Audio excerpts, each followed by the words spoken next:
Welcome to Pick Me Up, I'm Scared, the podcast.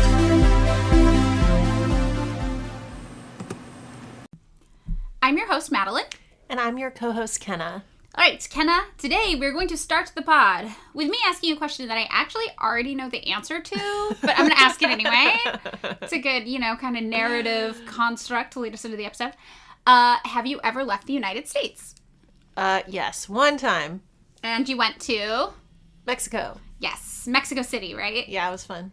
Okay, so when you were in Mexico City, did you notice anything different about food there compared to here in the United States? Oh, it was so good. Food's really good there. It was really good. Yeah, I've been to Mexico too. I've been to Mexico City also. I've also driven all the way down Baja. I think that's like a California thing. When you grow up here, you just drive down Baja sometimes, especially to places like Rosarito and Ensenada. I've also been to Puerto Vallarta and Sayulita, and also to Cabo San Lucas and San Jose del Cabo, then to Cancun and Tulum as well. So a lot more of the touristy locations for sure. And then also, Mexico City.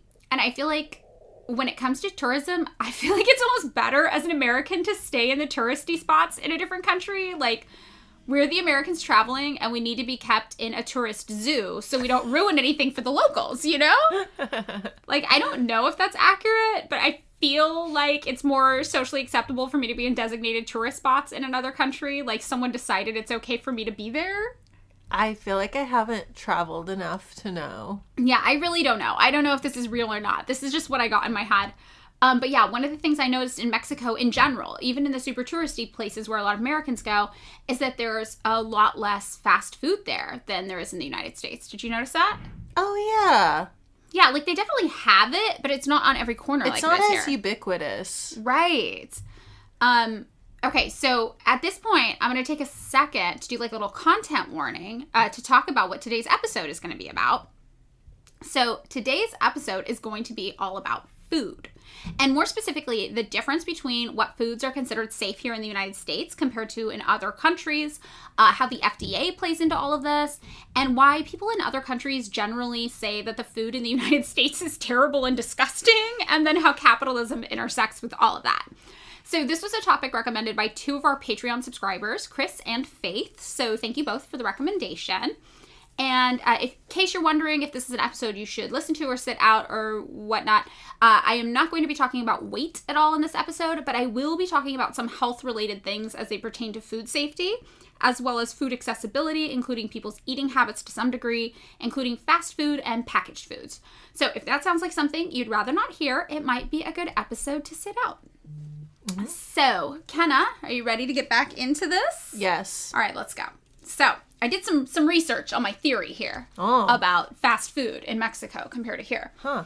So, Mexico City's population is around 8.8 million, which is similar to New York City's population of 8.5 million. And McDonald's is the most prevalent fast food chain in Mexico, just like it is here in the United States. Makes sense. Yeah, right? We're close to each other. And I, in particular, grew up eating a lot of McDonald's as a kid. Did you eat McDonald's as a kid, or was that not your family's thing? No, we did. But usually it was like every once in a while as like a treat, we'd get a Happy Meal. Oh, that's so cute. My grandma liked Burger King, which I was not as much of a fan of. I didn't like Burger King, but I loved the Burger King commercials because when I was a kid, I was obsessed with memorizing jingles. Huh. Commercial jingles, you know? Yes. And the Burger King one was... Hold the pickles, hold the lettuce, special orders don't upset us. Come on in and won't you let us serve it your way? You remember?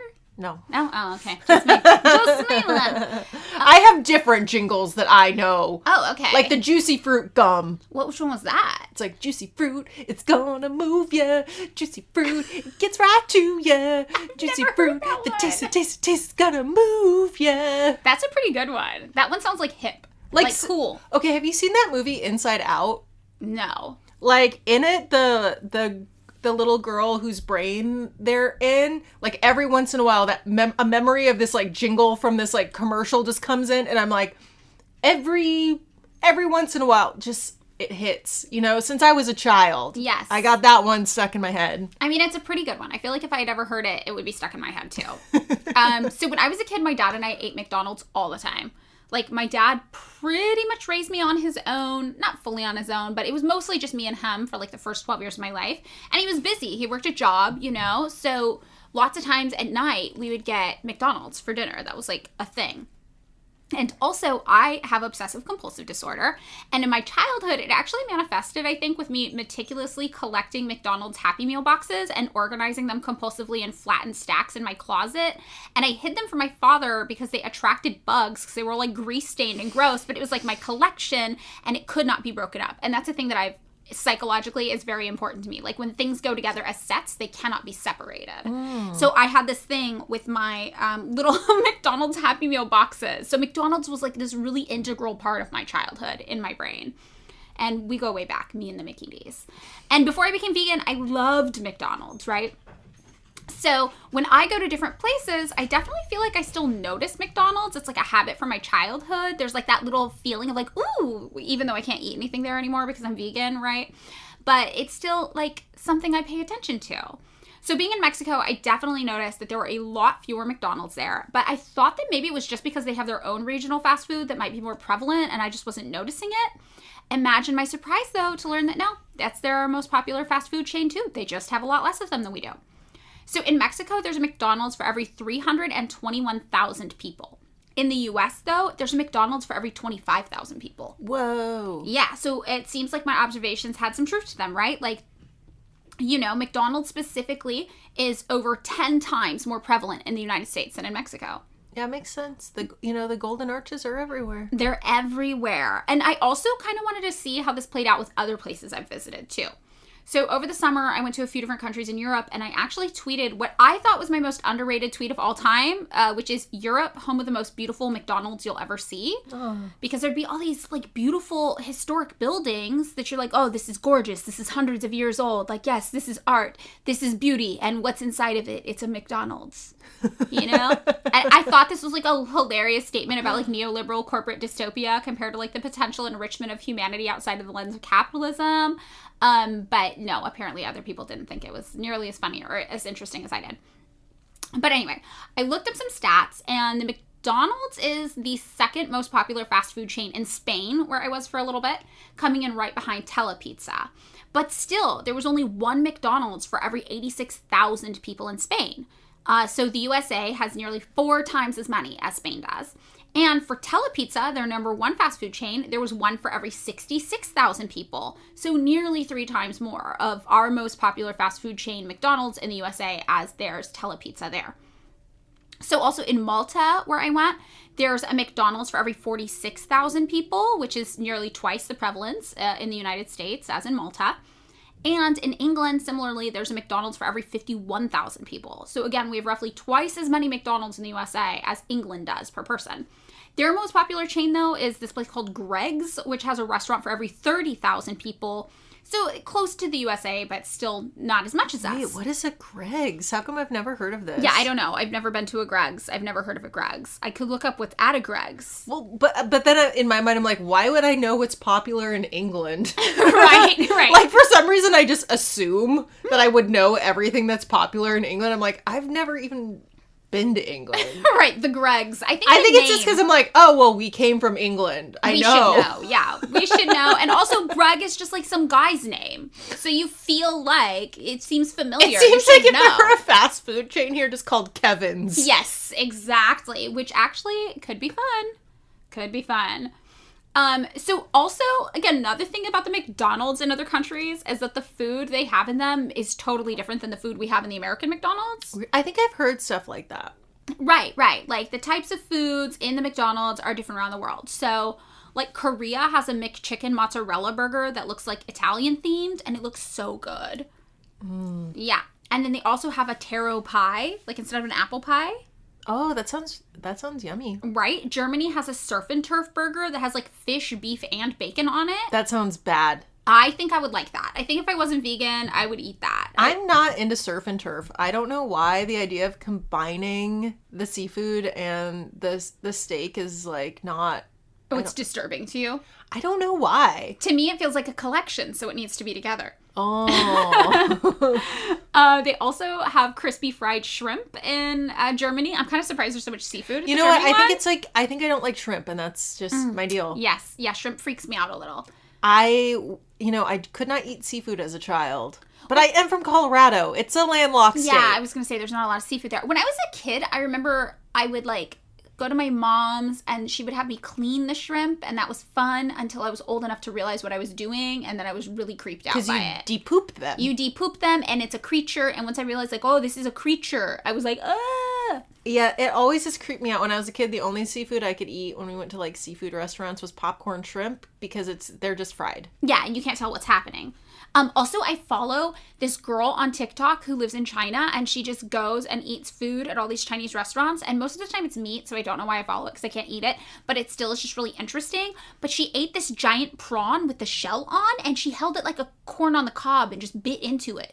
Whoa. I've never seen someone eat a prawn like that before. It was wild. I've never had a prawn. I feel like in the South, people eat prawns a lot, right? Or is that crawdads more? I don't know. I missed out on a lot of things because, like, seafood-wise, because when I was a kid, I didn't eat them, and then I was vegan for 13 years. Oh, right. So there's some things that, like, I only had an oyster, like right before the pandemic. Did you like it? I do. Really? Oh, okay. I hate to admit, but, like, it's good. I don't hate to admit that. You can eat the oyster. At least now I know I don't have a shellfish allergy. I had no idea. I was like, let's find this out. That's so scary. Okay, so also at the McDonald's in the Philippines, they sell mixed spaghetti. That sounds good. Oh, that's like, what's the chain here that has spaghetti? Is it Jollibee. Yeah, Jollibee. They also, like, would just sell, like, sides of rice. Like, you could just get rice with things. In India, they have this cheesy rice bowl topped with chicken nuggets that look, like, so good to me. Oh, that sounds like yummers. Yes. And that sounds like Yummy Town. It sounds like the KFC Shame Bowl. Oh, yeah. Yeah, where it's just like everything KFC has in one dish because you are too unsophisticated to make one decision. And then in shame, you just relinquish all options and like, give it all to me. Just give me all of it. Something that I do that I've noticed, like, I've weirdly just had a lot of boyfriends who find this disturbing and I have no idea why. I always combine my food together. Oh. Like, I like to combine the textures, or like, I like will just sometimes eat all, like, I want to have all the flavors on one thing. And, like, I had a couple who were like, oh, like, what? That is disgusting. They're like, you eat each food group separately in a row. Like, you finish the broccoli, and then you move on to the mashed potatoes, and then you move on to the chicken. And I was just like, yeah. No, I think... I'm like, you know, like... I think I didn't do this as a kid, but it would go through my mind where you just mix it all together. Okay. So I know some people are not into that. No, I have to eat everything that way. I eat all of one thing before I move on to the next. But also, I have obsessive compulsive disorders. And I'm not a doctor. But maybe you got a type when it comes to dating and friends. You're like, these people seem very, very interested in keeping things where they're supposed to be in a controlled, tight manner. And they seem almost compelled, like a compulsion, to do certain things to uphold that organization. Yeah, I'm just like, this is how I do it. I want to test out the flavor combinations. Because I'm like, what if it's really bomb if, like, the mashed potatoes are with the chicken and the broccoli? Like, you're like a chemist. I want to figure out the best combo of the way to eat the food for maximum flavor. Yeah, that makes me feel deeply unsettled in a way that's hard to communicate in this moment. I don't think a lot of people find this disturbing about me. Wow. And it's interesting because a lot of people find how I eat disturbing too. Really? Why? I don't know. They think it's weird. Like, my boyfriend always points it out. He's like, oh, you finishing your one little thing? And I'm like, don't fucking look at me. Yes. Maybe we should just not judge. Maybe don't judge the order in which people eat their foods. But I do like this bowl. I love a bowl because it all comes together. And it's supposed to be together because they're friends. It's a collection of food together as friends. Okay, I feel like I'm really leaning into my own brain right now, and I don't need to be doing that. Also in India, they had this other thing that looked so fucking good to me. It's a green chili aloo naan. Huh. Yeah, it's like naan stuffed with like this fried potato thing and like these spices. Oh my god, it looks so good. Ooh. Indian McDonald's, honestly, Indian McDonald's is killing it. They also had like this samosa type thing that they called a McPuff. McPuff? McPuff, yeah. I'm surprised they didn't call it a McSamosa. Yeah, I don't know what a McPuff now that I'm thinking about it. Or a McMosa? It wasn't even like a puff pastry, I don't think. Maybe it was. McMosa's cute. That's a cute one, yeah. Sounds kind of like mimosa. Yeah. They also had a paneer wrap. If I still ate cheese, I would be all over a paneer wrap. You know, I don't know if I've ever had a paneer wrap. No, I don't think that exists anywhere except for the Indian McDonald's. Huh. Yeah, and then in Brazil, also, you can get this, like, cheese bread that's filled with Nutella. Oh. I fucked with that. I thought that sounded good. I don't think I like Nutella. Oh, really? That's a hot take. Yeah, I don't think it's for me. I think I've had it before, and I was like, this is fine. I don't understand why people, like, lose it over it. I don't think... It's not vegan, so I haven't had real Nutella in forever. Well, the thing is, I was vegan for so long that I never had Nutella, and so I think afterwards it had just lost its appeal. I'm just like, yes. I just never thought about it. It's just something. Maybe you have to get in young. Maybe it's like a... Yeah. In Austria, they have a Gouda Thaler, which is like little bits of fried cheese with a dipping sauce. Oh. Yeah, it looked really good. I was very jealous of that as well. Australia has a grilled cheese sandwich with just a tomato in it, and also you can get macaroons for dessert. Macaroons good. I do not like tomatoes in my grilled cheese. Oh. Indonesia also had rice bowls with like veggies and meat. Ooh. And then they also had porridge, which looked super good. Huh. Yeah, so also the foods that are the same in every country, like the classics, like the Big Mac, the French fries, the chicken nuggets. You can get those, I think, in every McDonald's, or if not everyone, definitely most of them. Those are actually made differently in every country, too. Interesting. Right, so they have different ingredients, different levels of things like salt, both to match local taste, but also to match local food regulations. So the healthiest McDonald's in the world, it's apparently in Israel, which ranks lowest for salt content, which is important, I guess, because having too much salt in your food can lead to high blood pressure, heart disease, and stroke. I know in particular, I am a big fan of salt. Oh, I love salt. So yeah, that's annoying information for me personally. Like, have you ever done the thing where you eat too much salt and when you wake up, your whole face is so puffy that your eyes are swollen shut? No, I just get the lips where you're like, it looks like you got filler. Yeah. But it's just too much salt.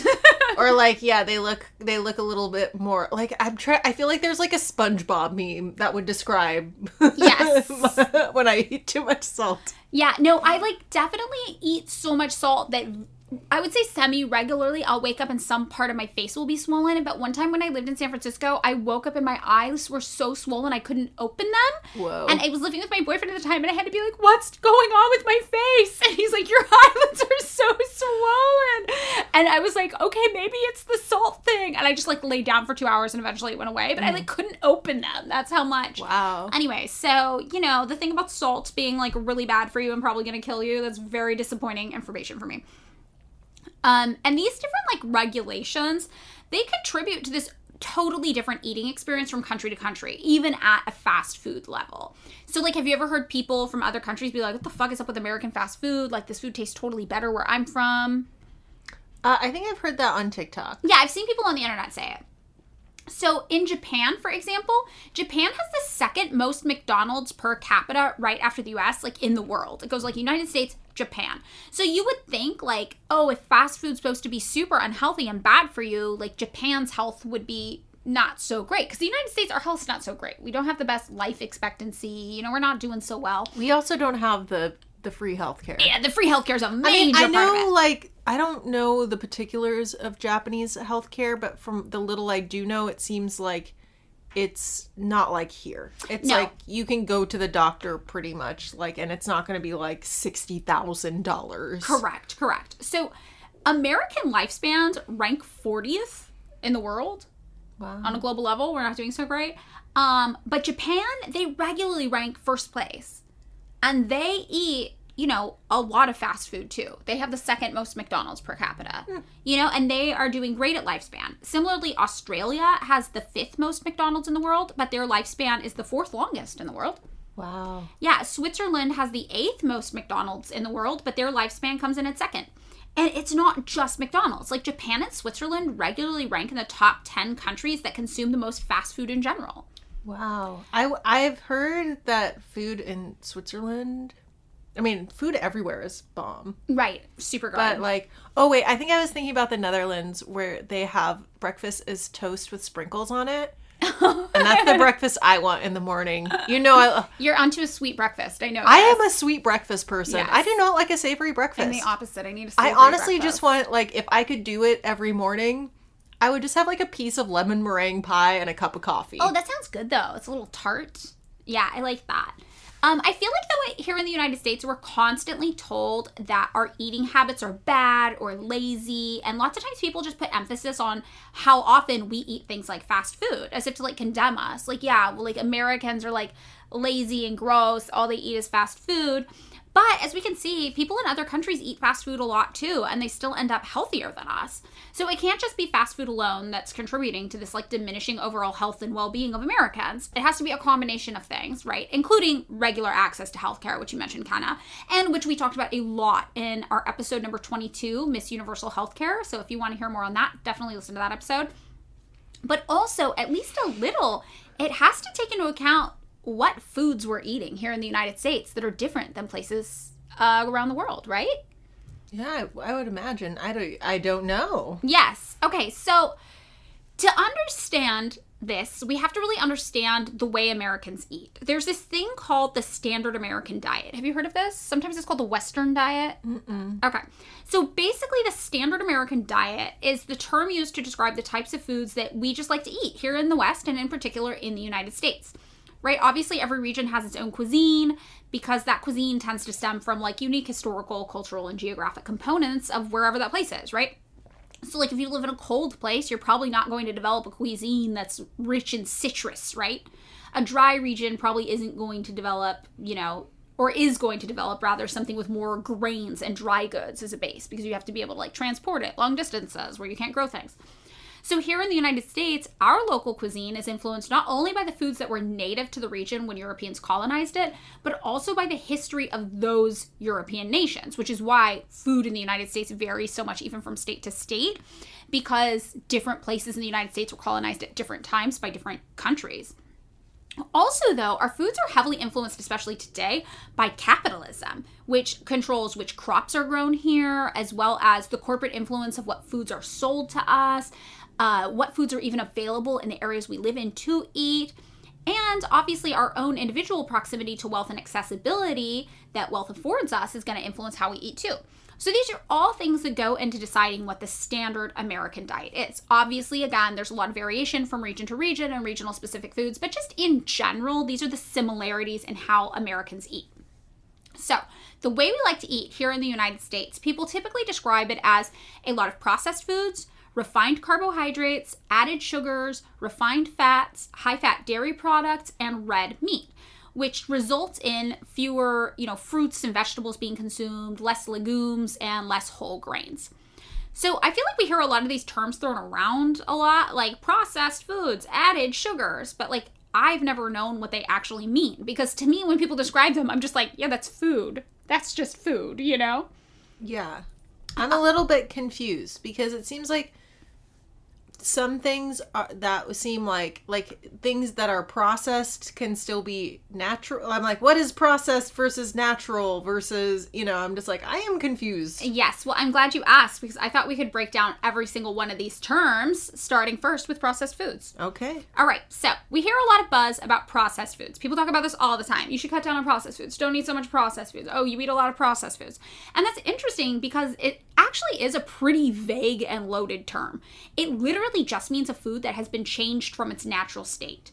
But like at all, like even a little. Like if you cut an apple, you've made that apple a processed food. Really? Yeah, because you cut it. You processed it. So applesauce that's just 100% apples is processed. That's a processed food, yes. So because obviously this is like a super vague thing, there's this sub kind of division or categories. It's a food classification system that's called NOVA. And that breaks the idea of processed foods down into 4 groups. So group 1 would refer to unprocessed or minimally processed foods. So this would include things like fresh blueberries, roasted nuts, chopped vegetables, dried fruits, frozen vegetables, fermented foods like sauerkraut, filtered foods, or things that are put into vacuum-sealed packages to preserve them without any other preservatives. So then group 2 refers to processed culinary ingredients. So this would include things like butter, oil, sugar, salt. These would be things that like come from nature. They have only slight changes. Maybe they've been pressed, refined, milled, or dried to be easier to use in your kitchen, but they aren't typically things we eat alone. But, we use them in almost every single meal we cook because they make foods easier to prepare. So then group 3 is considered processed foods, and this would include things like canned fish, fruits and syrup, bottled vegetables, cheese, fresh bread, or other things that maybe were made with added salt, oil, or sugar. And this would usually be foods that have like 2 or 3 ingredients. So maybe like your canned applesauce, depending on who made it and how. And it can either be eaten by itself as a food, or it could be like a food item that's used to cook and prepare other foods. And then finally, we get to group 4. So group 4 is the group that's referred to as ultra-processed food and drink products. So this would be the stuff that's usually the result of like a really intense industrial manufacturing process. And this is stuff made from things that don't fit easily into groups 1 or 2. They might include regular food items like sugar, oil, fat, and salt, but they also have ingredients that are stripped from other foods like casein, lactose, gluten, whey, hydrogenated oils, protein isolate, maltodextrin, invert sugar, or high fructose corn syrup. They also have a lot of preservatives, which is good because it helps keep food edible longer and cuts down on food waste, but also things like dyes, colors, added flavors, alternative sweeteners, like things that wouldn't be sugar, These foods require limited preparation, they're extremely convenient to consume, and it would be things like soda, packaged snacks, or even like frozen meals that are like ready to eat. And especially things like potato chips, French fries, and sugary drinks, which are all the things that I personally eat a ton of. So this makes sense to me as an American, because this just sounds like regular food to me. Yeah, I was thinking of cereal. Right, cereal, totally. Which was my favorite food as a kid. When I had COVID, I just ate Cinnamon Toast Crunch, and it was so good. Yeah, that sounds like really, really good. Because that was like something that I was like, this feels nice to have. Yeah, it's like comfort food. But I hadn't had it in a long time because I was just like, oh, kid stuff. Right, that's how I still eat. I guess I still eat like an American child. But then I'm just like, wait, that's just in my mind. It's just like, that's just because I had it as a kid. It's not a child's food. Right, adults eat cereal. They do, yeah. But when people talk about processed foods, they're usually talking about this group 4 category. And some people think that there might be concerns about group 4 foods. While eating any food is definitely better than eating no food, some food activists think that these group 4 foods end up being like more aggressively prominent in low-income communities where things like food deserts, which are regions without access to regular grocery stores that stock fresh produce, are more prevalent. And also, ultra-processed foods are notorious for packing in a ton of ingredients to prolong the shelf life, which makes them accessible in food deserts because places like liquor stores and gas stations can stock them on their shelves for a long time without requiring refrigeration units or like food safety protocols. But these ingredients that are beneficial in increasing shelf stability also mean that people aren't always aware of exactly what's in the food they're eating. And a lot of these foods end up getting stripped of nutrients that might be more prevalent in fresher foods. So ultra-processed foods attempt to add things back in like fiber and vitamins and minerals that maybe got stripped out in the processing stages to like mitigate this, but there still ends up being this like overall loss in nutritional value in them. Also, ultra-processed foods digest faster than foods that are in their natural state, which means you're just more likely to feel hungrier faster after eating them or not notice when you're full. So while these foods are cheap and accessible, you're also not getting as much like bang for your buck in terms of feeling full and powering your body.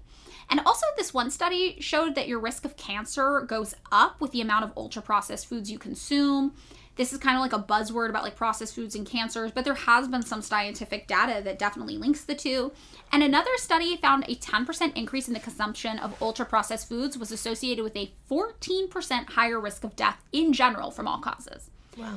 Yeah, so when you think about this, and you think about how these ultra-processed foods are more prevalent in like low-income communities, you start to think about it from like a eugenics standpoint, where you're like, oh, we're killing poor people by giving them food that they can barely survive on.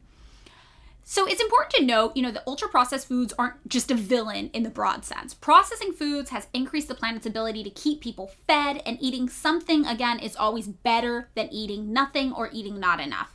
This one food researcher at Pennsylvania State University, Barbara Roll, says, if we had to live without processed food, I don't think we would be able to feed the entire population, nor would people like it. So we tend to demonize processed foods, but in reality, they can be totally fine and even beneficial to society. The issue is when systemic poverty and inequality means that these are the foods that are like the only foods certain populations have access to. And studies consistently show that yes, being low income is associated with a poorer quality dietary intake. Compared to those with higher incomes, lower income individuals consume fewer fruits and vegetables, more sugar sweetened beverages, and have lower overall diet quality, they call it. So approximately like 23.5 million Americans live in food deserts, right? Which means they don't have access to a regular grocery store nearby. And there are 5 fast food restaurants in the United States for every 1 supermarket. And Americans aren't stupid, contrary to popular opinion. In one survey, 76% of Americans agreed that the food served at these American fast food restaurants was either not too good or not good at all for you in terms of health. However, 8 out of 10 still reported that they ate fast food at least once per month. And half said they ate it at least once a week. So in turn, fast food restaurants in the United States aggressively target marginalized communities at greater risk of poverty due to systemic oppression. They spend over $4.6 billion every year advertising their food to target specifically Black and Latino youth in the United States. So that's kind of the processed food deal. Do you have any feelings about it? Yeah, it's just like, wow, like there's so many levels of processed food. There really are. You know what I have heard that, actually like fortified cereals, they put a lot of the nutrients back in. So some people are like, actually you can get a lot of vitamins from like if you like, instead of taking a multivitamin, you can have like enriched cereal. That's super interesting. Yeah. This is something that I have heard in passing, so I would need to fact check this. Yeah, I think my biggest thing about processed foods is I know a lot of times people use it as a way to like shame how people eat. Yeah. But they don't like consider like the broader social and political context that like processed foods exist in, and like the reality of how so many people interact with food. And I think a lot of times like it's like a class marker. Definitely. Where people kind of look down on, processed foods in a way that seems like kind of like snobby. Right, because they are convenient and affordable. Yeah, and they taste good. And they taste bomb. Okay, so next up on this list was refined carbohydrates. Do you know anything about what that means? Is it just like bread? Okay, well, it's a little more complicated than that, but there are 3 different types of carbohydrates, which are sugar, starch, and fiber. And refined carbohydrates refers to sugar, and complex carbohydrates refers to starch and fiber. So refined carbohydrates, usually called simple carbs, would include sugars like glucose, fructose, or sucrose. Basically, it's sugar made from grains which have had the fibrous wheat germ and bran removed, causing them to lose most of their vitamins and minerals in the process. So these refined carbohydrates, or simple carbs, are rapidly and easily converted to glucose in your body, which causes a sudden blood sugar rise soon after eating, which reminded me of you, because you have to eat to keep your blood sugar up, right? Yeah, I have hypoglycemia, and I manage sometimes. Right, but you have to eat like a junk foodie snack when it starts to happen, right? If I start feeling faint, like I was told, like you can like drink a can of soda, eat some crackers, eat a candy bar. They have glucose tablets, but I was like looking and I was like kind of like, oh well, I could just like eat something. But And I do have fun. I do have glucose tablets in just in case. But usually I just do like something sugary or like something like some crackers or something. Well, that makes sense, because when your blood sugar's low, you need it to spike. And when you eat these types of refined carbohydrates, it causes a blood sugar spike, like really fast after eating. Yeah, I try to like sometimes like have protein with it too, but sometimes I just get so woozy that I just like am just like I just grab whatever I can at like the convenience store. Right. And then in turn, when this happens and your blood sugar spikes, your body starts producing a lot of insulin to allow the glucose to enter your body's cells to be used as energy. But if you experience too many of these blood sugar spikes throughout the day, your body might start to overproduce insulin, and that might lead to an insulin resistance. So when this happens, your body's cells would no longer recognize insulin, because they're just like, insulin is the air I breathe. There's no such thing as insulin, right? It becomes like so normal. And that can actually become a contributing factor to type 2 diabetes. Also, since refined carbohydrates lack fiber, eating a lot of them instead of complex carbohydrates can negatively affect your gut biome and your feelings of fullness. So refined carbohydrates would include things like really sugary desserts, fizzy drinks, some fruit juices and smoothies, white pasta and white bread, white rice, and things like sweetened breakfast cereals, cereal bars, and energy drinks. And again, also, this is pretty much the way I eat. I have a sweet tooth. I love, love, love white rice in particular. A lot of my dinner meals involve white rice. So yeah, this would check out for me as an American. Like, this sounds like the way I eat. And on the flip side, complex carbs would be things like whole grain breads and pastas, brown rice, quinoa, fruits and vegetables, and legumes like lentils and beans. And I do eat, actually, a lot of legumes. Like, a lot of legumes. I wish I could. Give me migraines. I know, right? I know, actually, a lot of people who have legume allergies. Lentils, like, the gnarliest migraines I've ever had have come from eating lentil soup. It's so wild. I was kind of bad, and I had a little bit of the dal at the restaurant up the street, and my boyfriend was like, "Why did you do that?" I'm like, "I just wanted a bite," and he was like, "Why are you playing with fire?" That's me when I'm like, maybe I'm not allergic to wheat, and everyone's like, "You're definitely allergic," and I'm like, maybe I'm not. That's kind of like, yeah. There's like some things that like foods that like really trigger my migraines, but I'm just like. But maybe this time it will be different. Yes, it's the wishful thinking of food allergies. I think anybody with food allergies knows this. Like, we have a coworker, Fernanda, who's like definitely allergic to something in sushi, but she really loves sushi. So she's like, I just eat it and watch my face swell, and maybe I'll condition myself to be okay with it. Yeah, it's like with some like food allergies though, they don't test you. Like, I'm pretty sure I'm allergic to kiwi, but they're like, we're not going to test you for kiwi fruit. Don't eat it. Yeah. Because, like, literally I eat it and I'm like, oh, yeah, no, that's an allergy. For sure, for sure. Okay, so the next thing up on this list of, like, the standard American diet would be added sugars. So this was confusing to me, but basically we've got these things that are added during the processing of foods, like sucrose or dextrose. And this would be foods packaged as sweeteners, like table sugar, sugars from syrup and honey, and sugars from concentrated fruit or vegetable juices.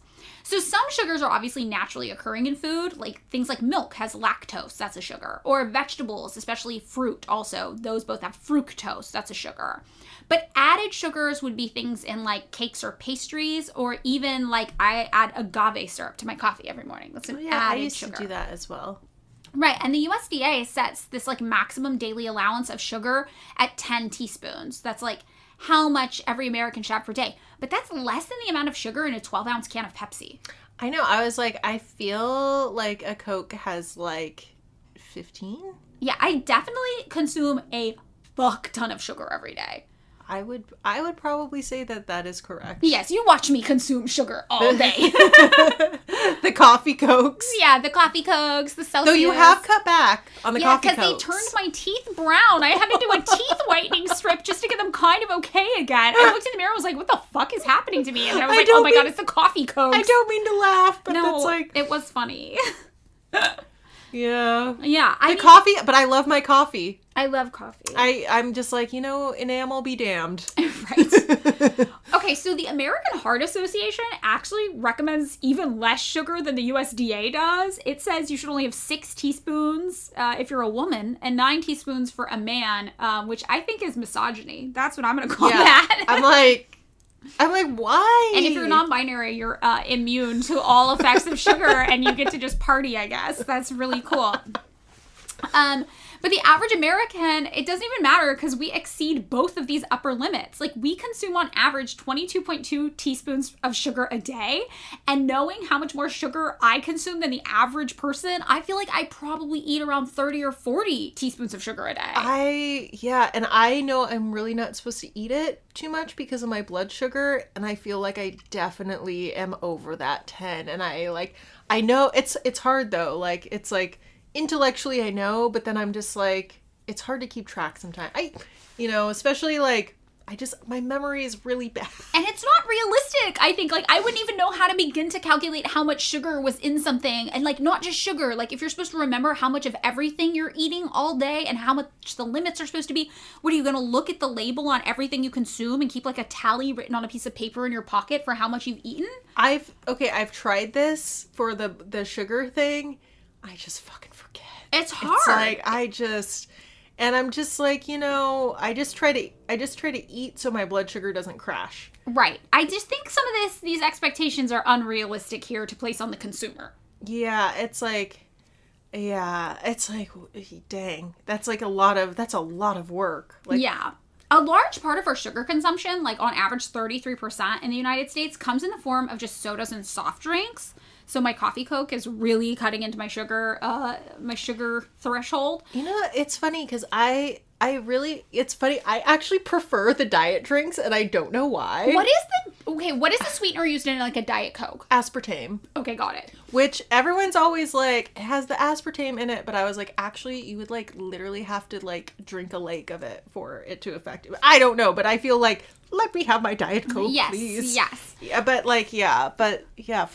I like it. I like a D-Coke. The most interesting thing though to me is that 33% comes in the form of sodas and soft drinks, and I feel like there's one of those like public shaming campaigns about how many sodas we drink, and the public's always like, don't drink sodas, you stupid American fuck, you know, and you're like, let me drink my soda. But even more than from soda, 39% of our daily sugar comes from hidden sources like ketchup. Interesting. It's shit that companies are making and pumping full of sugar that we don't even realize we're eating that much sugar. I love ketchup. Do you? I love it. Wait, I didn't know When this. I get a burger, I hate when they give you the little ketchup packets. Yes. I need 20. Wow. Each bite of the burger, I dip in a mound of ketchup. Okay, so this is where your sugar intake's coming from. Your ketchup. No judgment. Honestly, No judgment. Party with the ketchup. I feel like when I use ketchup, like I use like a quarter of the bottle. Like I am a ketchup I respect fiend. that. I respect that. And the thing about like added sugars is they're not evil, right?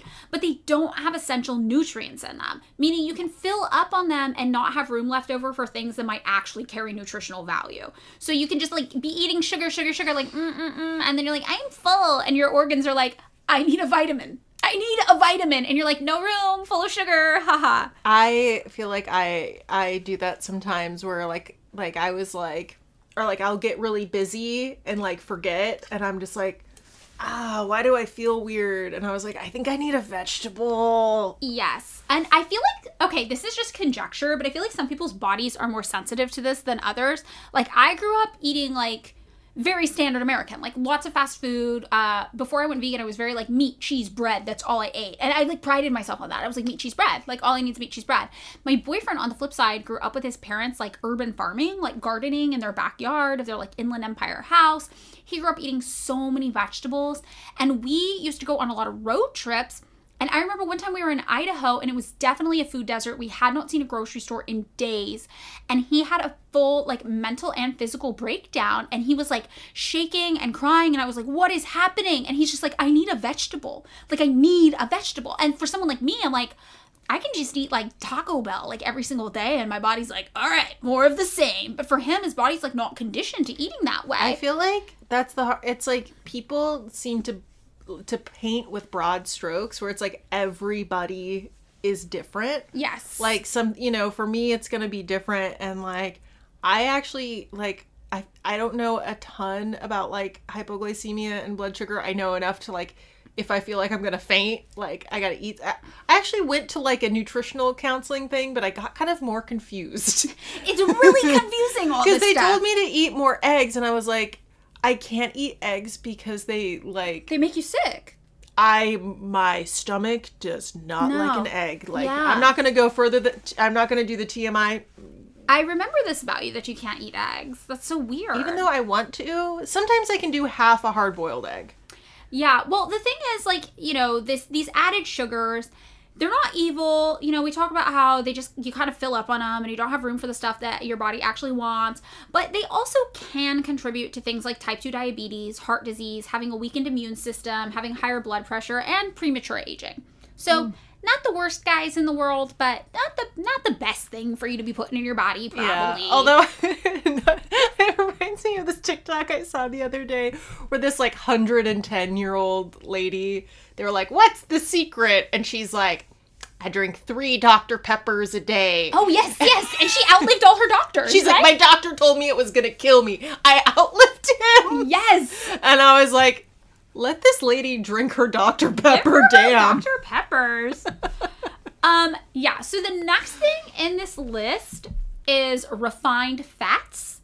And it's better thought of probably as like refined oils. Do you know anything about cooking oils? Because once I started looking at this shit, I was like, this is the wildest shit I've ever read about in my life. Okay, I feel like for a while, I was like maybe more, because like when I was, I don't know, I feel more for a while I was like more like, I like the vibe of like a health food store. Like for aesthetic reasons. Like Ezekiel bread, Bragg's liquid Yeah. aminos. Like I love, or like, you know, when you go to like, I feel like I've been to places in like San Francisco where you see like old murals where it's like hippies drew like all the food groups. Yes. I mean, our coworker Lizzie is really into health food store aesthetic, and that's what her apartment is decorated. Oh, I partially love inspired like, by. or like you, or what, like the Dr. Bronner's soap. Yes. Like, yes.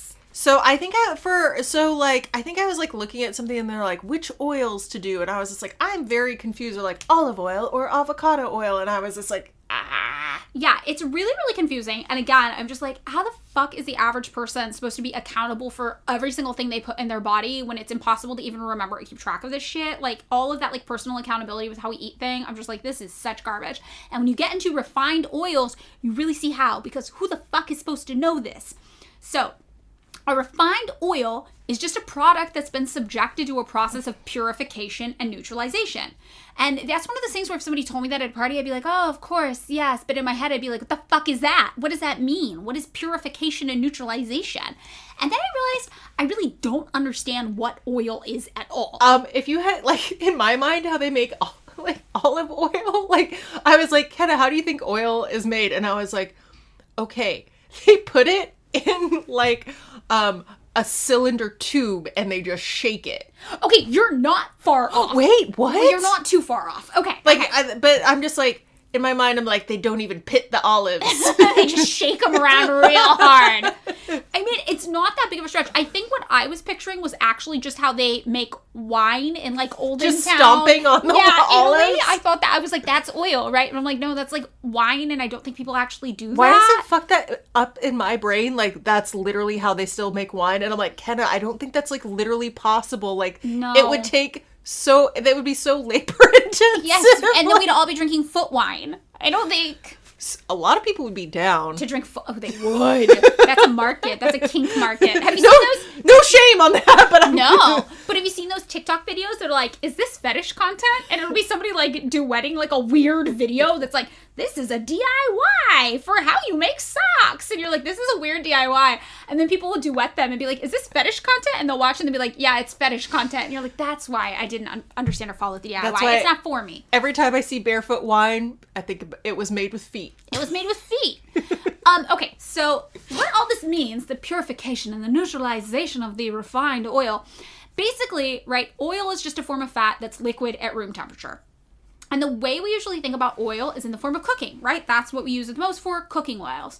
And some cooking oils are refined and some are not. And the ones that are unrefined, we often call them virgin oils. Like virgin olive oil, right? So edible oils can fall into 3 different categories of how they like are made. So the first one is like the most expensive and the best, but also the rarest, and that would be like cold pressed oil. So this would be where not much heat is used, and instead the oil is extracted via grinding, milling, a bladder press extraction, or low resistance expeller pressing. So very similar to just shaking it all around. Oh. Yeah. And it's the least efficient and most expensive form of oil extraction, but yeah, it's thought to retain the most nutritional value. So the second is expeller pressed. And this is where the oil is extracted through physically squeezing and pressing the source. Like if it was olive oil, like you squeeze the olive so hard from this like large screw-like machine. And it's done without any chemicals or solvents, and it doesn't add heat. But there is a little bit of heat applied just because of the friction of the machinery warming everything up. So then the third would be solvent extraction. And this is where heat and chemicals are used to extract oil from the source, which is then maybe even bleached and deodorized. It's a very efficient process, but it also is the most processed, of all, and it changes the components of the oil the most. So from there, once you have an oil that's made one of these ways, no matter what way it's weighed, after that, it can be classified either as refined or virgin. So a virgin oil has not undergone processing. The seeds or nuts for these oils would only undergo 1 pressing cycle with no heat or chemical solvents. So these would be either the cold pressed or expeller pressed oils. An example of a popular type of virgin oil is definitely olive oil, which can be classified into either virgin or extra virgin. And the extra virgin olive oil would contain less than 0.8 grams of free acidity, they call it, which I guess is like a contaminating feature when you add heat. And the virgin has to contain less than 2 grams of free acidity. And none of this is to be confused with anything being organic. Like, organic has nothing to do with it at all.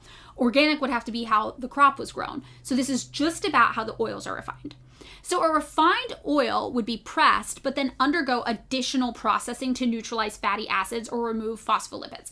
And you could refine any of those 3 methods. You could cold press something, then refine it. You probably wouldn't, right? Because the whole goal is that it's like really efficient and, like that, you're probably going to do a solvent extraction and then refine it after that. But you could refine a cold pressed oil. But the process of refining, it'd be pressed and then it would undergo additional processing to neutralize fatty acids or remove phospholipids, after which the oil would then be like filtered to remove particulates. So then it would be mixed with like some sort of alkaline substance. It would be washed in a centrifuge, spinning it around really fast, almost like you're shaking. And then it just basically undergoes a lot more processing and ends up having a way longer shelf life. It also has a lower smoke point and fewer just like particulates floating around in it, like bits of whatever the thing is that made it. And these types of oils, they weren't even around until the 20th century when technology became available to like extract the oil in this way. Since then, though, the consumption of vegetable oils has increased, and they are often labeled as like heart healthy. They're recommended as like alternatives to butter or lard for cooking. But some oils in particular, like soybean oil, canola oil, corn oil, cottonseed oil, sunflower oil, peanut oil, sesame oil, rice bran oil, all of those might be worse for you than just eating butter would be, because they have this like really high omega-6 presence. So omega-6s would be like fatty acids that are good for you in moderation, but bad when they're out of balance in your system. And in the past century, because of how much more vegetable oil we're consuming in the United States, the American diet has seen this like ratio of omega-3, omega-6 fatty acids go from this healthy balance of 1-to-1 to this unhealthy range of 20-to-1. So this is where this whole thing about refined oils comes into play.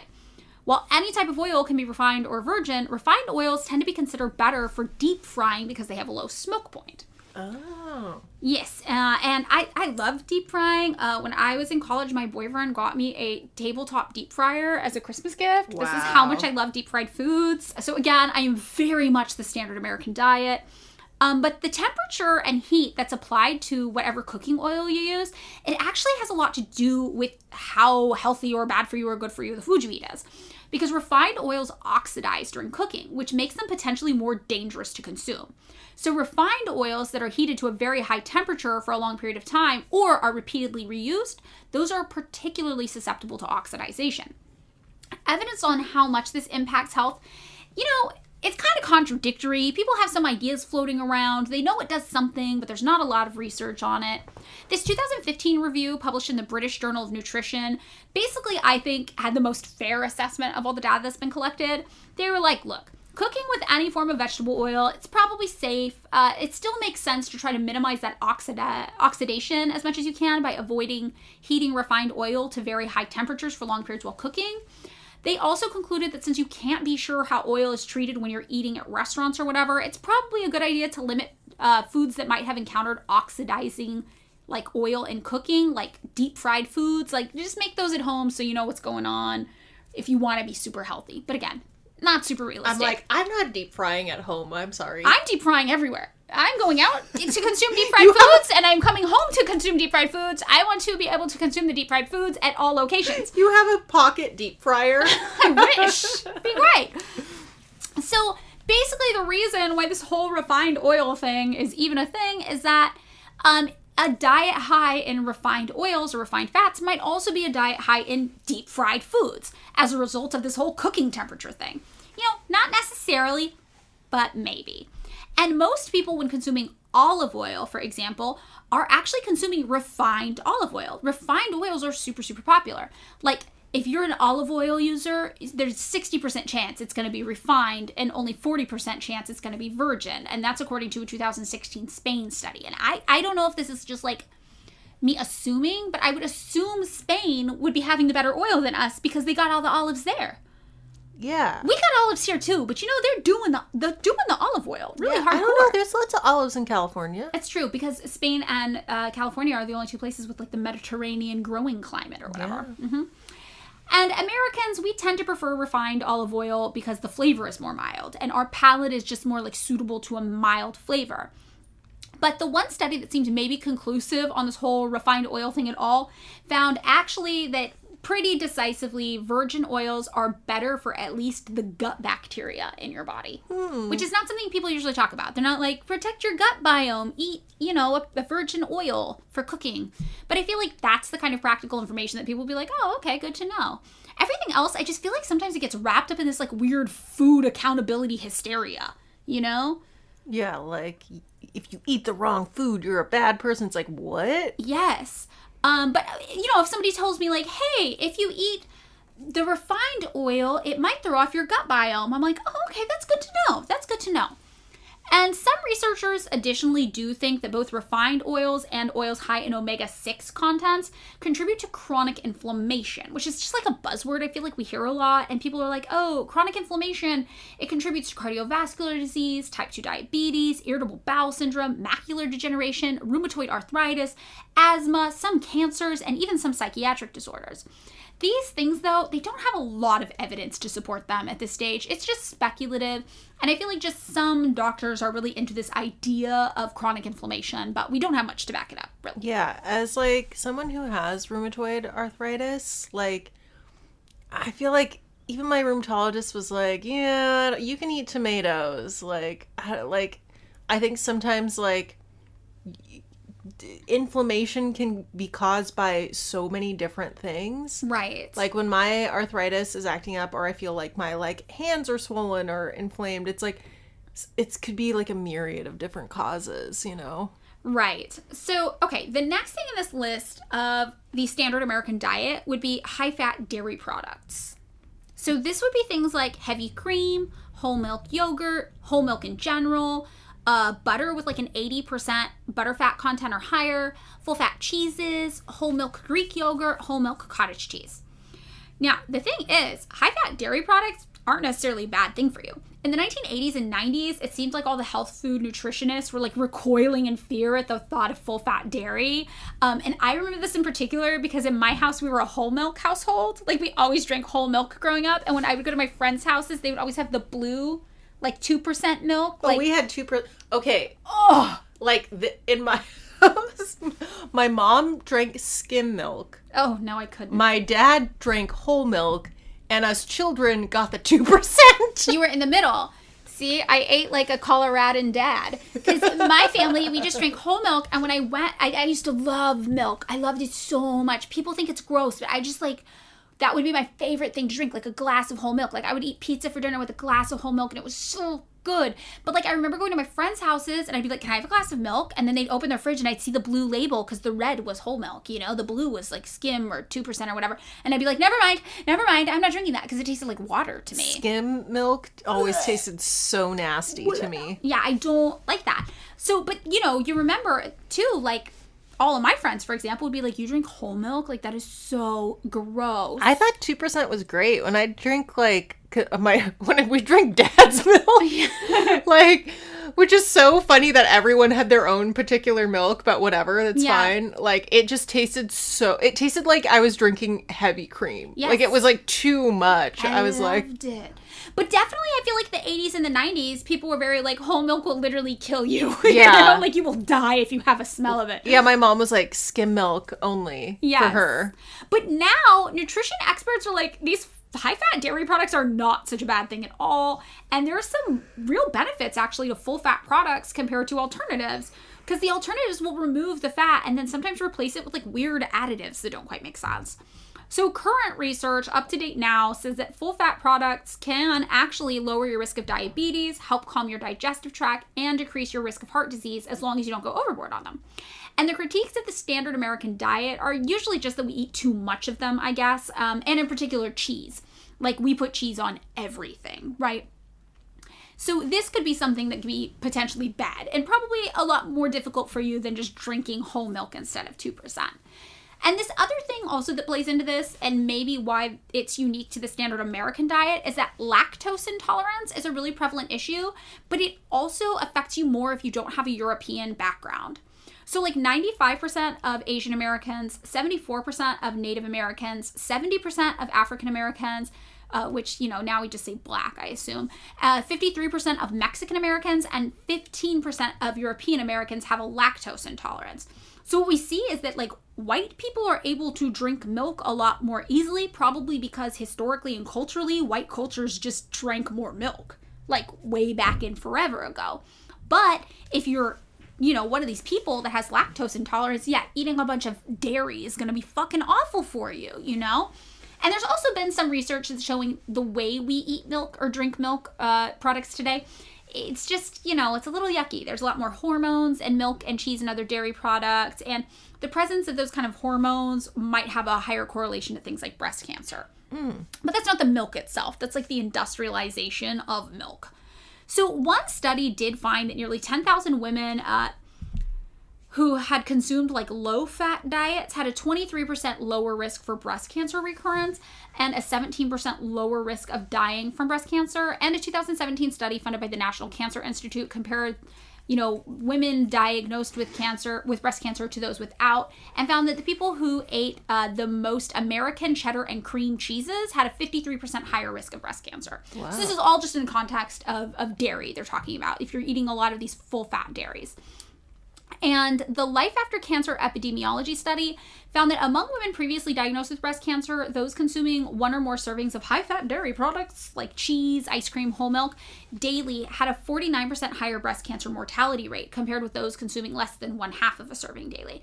So you kind of have these statistics popping up, but now also like new statistics are like, we don't know how accurate that is.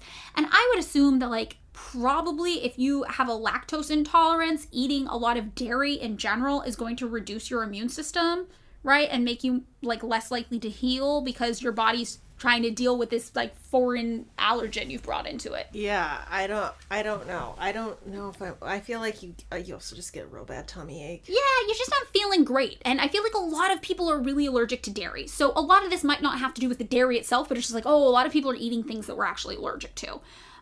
So I don't know. It's a very complicated thing. And there's also like regular consumption of dairy that has been linked to like prostate cancer.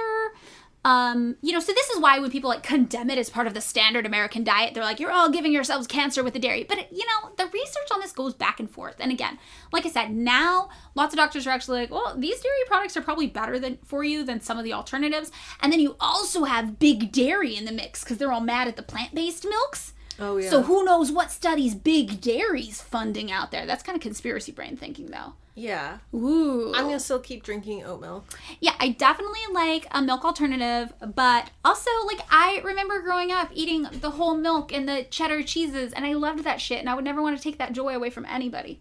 Because it was so good. It's pretty good. It was so good. And in 2022, dairy consumption hit record levels in the United States. So that's when all these reports came out saying, like, actually, dairy's not that bad for you. And yeah, here we are. So then the last part of the standard American diet is red meat. And red meat would include things like beef, pork, lamb, those kinds of things. And historically, I feel like our whole lives, anyway, we've been hearing like red meat is linked to any bad health thing in the world for you. I just think about heart attacks. Right. I feel like definitely, cholesterol is linked to like red meat consumption, things like that, cardiovascular issues. But I do feel like also for a while, they were like, if you even look at a hamburger, you will die an early death. Yeah, it's like all very confusing. Yeah, everything about food is very judgmental and weird. So according to Harvard Health, beef, pork, and lamb are generally high in saturated fats, and a cut of meat like hamburger, ribs, pork chops, or roast, those would be the most. And you don't have to avoid meat entirely, but, experts are like, what if you just ate a little less of it? And what if we ate a little less of it as a culture? Like, a 3-ounce portion instead of like going overboard, or, try just working in more things like chicken or turkey breast or fish or beans even. Because the U.S., it's true, we do eat more red meat than anywhere else. We actually eat more meat than anywhere else in the world. We're the largest consumer of beef in particular in the world, and we account for roughly 21% of all beef eaten worldwide in the year 2020.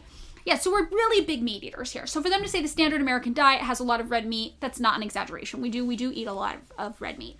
And there is a large body of evidence that this might not be ideal. Vegetarians usually enjoy, yes, lower rates of cardiovascular disease, type 2 diabetes, and hypertension.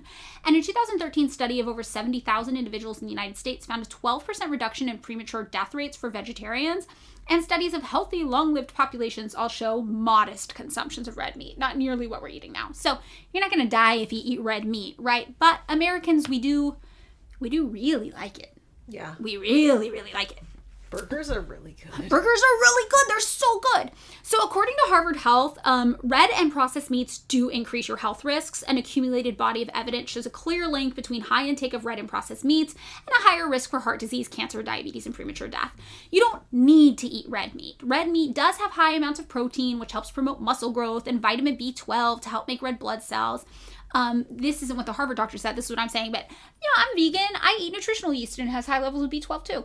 Nutritional yeast is good. It's so good. Oh my god, on popcorn? So good. And spaghetti. Right. And red meat can also be like a good source of zinc, which can help your body produce testosterone, or selenium, which is a powerful antioxidant. And it's also rich in iron. But the chair of the Department of Nutrition at Harvard Health, named Dr. Who, says, Wait, Dr. Who? Dr. H.U. Oh. Although I did start watching Doctor Who again last night because you were talking about it the other day. Sorry, I was just like, what? I thought it was... No, Doctor Who, H.U. Dr. Who says, look, you can get the same amounts of all these good things about red meat, and in some cases even more, from poultry, fish, eggs, and nuts, as well as just by following a plant-based diet if you want. So the standard American diet has a lot of red meat. We don't need it, but it's also, not horrible to eat it. So this is what people mean when they talk about the standard American diet or the Western diet sometimes. This is how we're all eating. And yeah, as somebody who's born and raised in the United States of America, this sounds exactly like how I grew up eating. And even though I'm vegan now, I eat replacement versions of a lot of these things. Like I eat a lot of fake burgers. I eat a lot of fake cheeses, The way I like to eat hasn't changed that much just because I don't actually eat meat or dairy now. So what's wrong with this? Why is everybody always saying that there's something bad about this and we're all going to die because of how we eat? Well, it is not the healthiest diet in the world. I think when they do these healthiest foods you can eat, it's usually Asian and Mediterranean cultures have the healthiest foods to make you live a good long life and have a really highly functioning body full of energy. But more than that, I think that the way that we eat in the United States in particular is fueled by the corruption of huge corporate food producers and capitalism in general. Right? If you think about it, the standard American diet is going to be a reflection of American culture. And American culture tends to revolve around lauding capitalism and big business and profit at any cost. And so it would make sense, unfortunately, that our standard American way of eating would reflect those same things. So there was this guy, Howard Moskowitz, for example, and he actually used advanced mathematics and computational science to optimize food products for companies so that they could create foods that induce the most powerful cravings in consumers.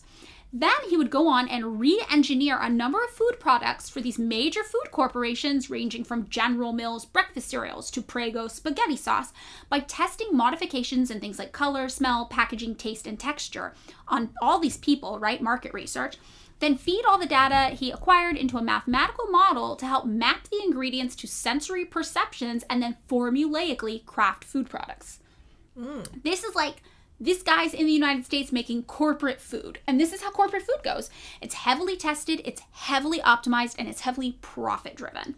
So Moskowitz was sugar's the most important part of this whole process. And he actually coined this term called bliss point to describe the perfect amount of sweetness in a product to maximize consumption. So then this guy, Michael Moss, studied Moskowitz's methods, and he was food companies have changed the American palate in ways that predispose us to eating the bad stuff, like potato chips and ice cream, and pushing the good stuff, like broccoli and asparagus, to the side. And he says recent studies show 66% of the food in grocery stores now contains these added sweeteners, based largely off of the work of Moskowitz, who showed that this is exactly how you get people to get hooked on your product and buying more and more and more of it.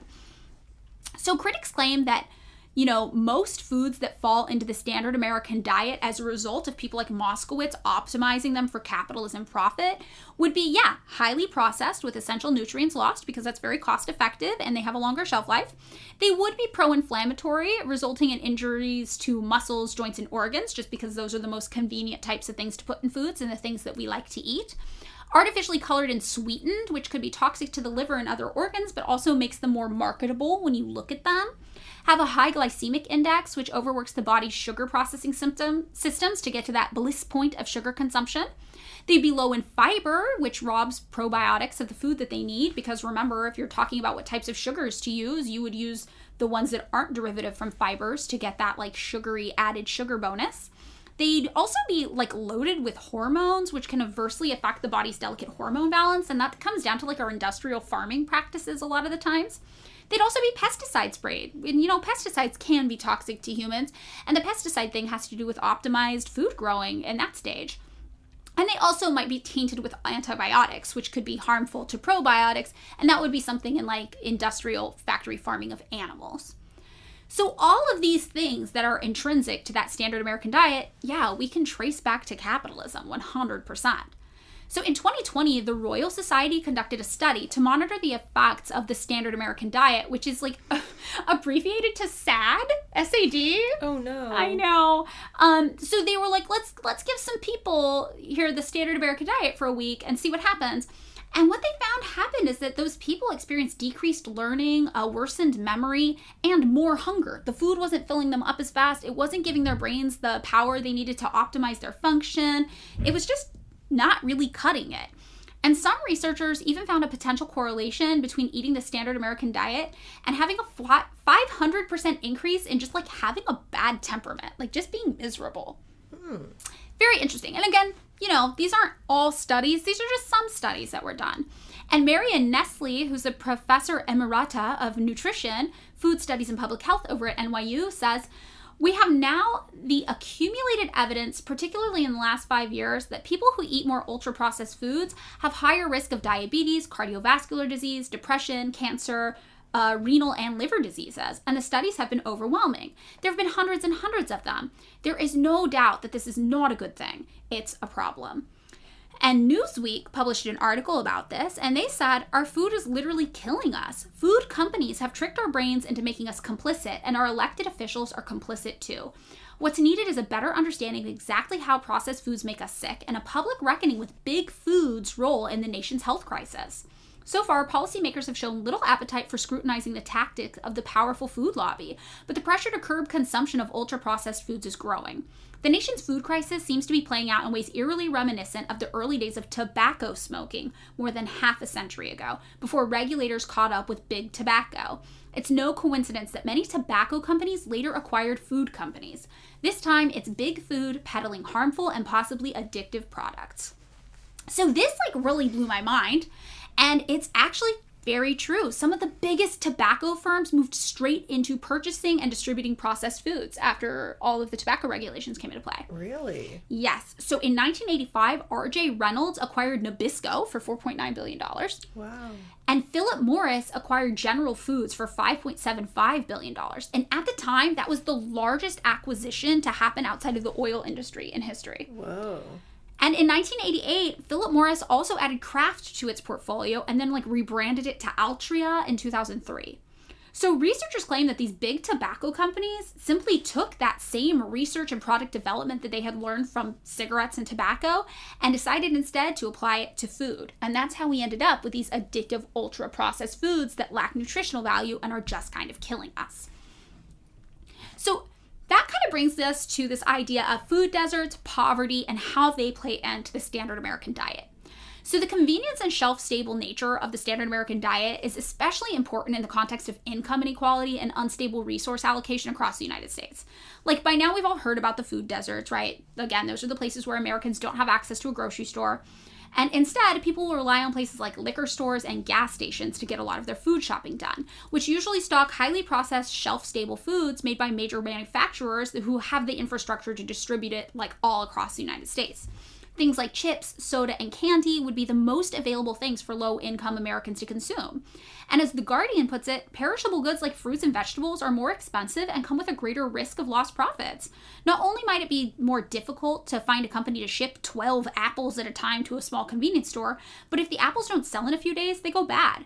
Twinkies, on the other hand, last for a disturbingly long time. On top of that, there's also this thing about how the least healthy foods are usually the cheapest. And this applies to grocery stores, but also to big chain restaurants like McDonald's, who are able to buy ingredients in such bulk discounts that their food is often cheaper than what you could usually buy at a grocery store. I think I've told the story on here before, but when I was in 5th or 6th grade, McDonald's had this promotion where they did 29-cent hamburgers and 39-cent cheeseburgers like 2 nights of the week. Do you remember this? I don't remember this, but my boyfriend does. Oh. And he's from Sacramento. So, yeah, Central Valley, same as me. We grew up in the same place. So, yeah, kind of a poor town. Where I grew up was a poor town. And my friend's dad used to go through the drive-thru multiple times on those promotional cheeseburger and hamburger nights and buy as many as they would let him. Like, there was like a maximum amount you could buy, and he'd go through and buy the max you could. Then we'd go through the drive-thru a couple more times until they started recognizing his car, and they would cut him off. But sometimes you get like 80 burgers or 100 burgers, and then you'd go home and he'd put them in the freezer, and that would literally be the food that the family ate like all week. It's even the food they would feed their dogs. Like, it would be like dog food because it was so cheap. Like, how are you going to get anything cheaper than that? And, you know, these corporate food companies, they also rely on making the foods as addictive as possible so they can sell as much of it as they can. So Newsweek reports ultra-processed foods are often designed to directly target the vulnerabilities of the human brain, in particular to exploit the way the brain processes pleasurable sensations. They often deliver a signal to the brain's reward center so quick and potent, some neuroscientists believe that many people find it as addictive as opioids or nicotine. And Ashley Gearhart, who's a psychology professor at the University of Michigan who studies food, says we've gotten really good at stripping out and refining and processing sugars and fats into these really potent vehicles, and they've gotten cheaper to make. Then we combine them into totally novel food products that are so much more rewarding than anything our brains ever evolved to handle. And that's why so many of us just can't stop eating these foods. Ultra-processed foods account for 57% of the energy Americans got from food in 2017 and 2018.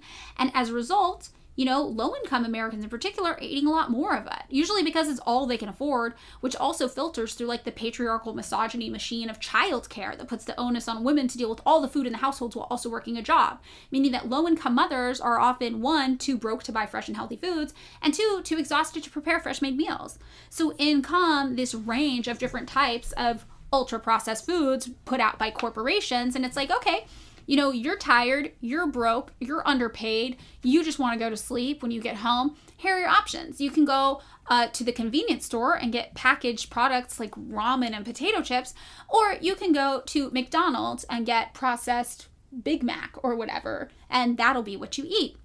And either way, you have these corporations controlling how we relate to and interact with the foods we eat, not because they have the best interest in what's going to be good for us and healthy for us and make our bodies function well, but because they're just trying to get us to spend as much money as possible on their stuff to, you know, have the highest profit they can possibly do.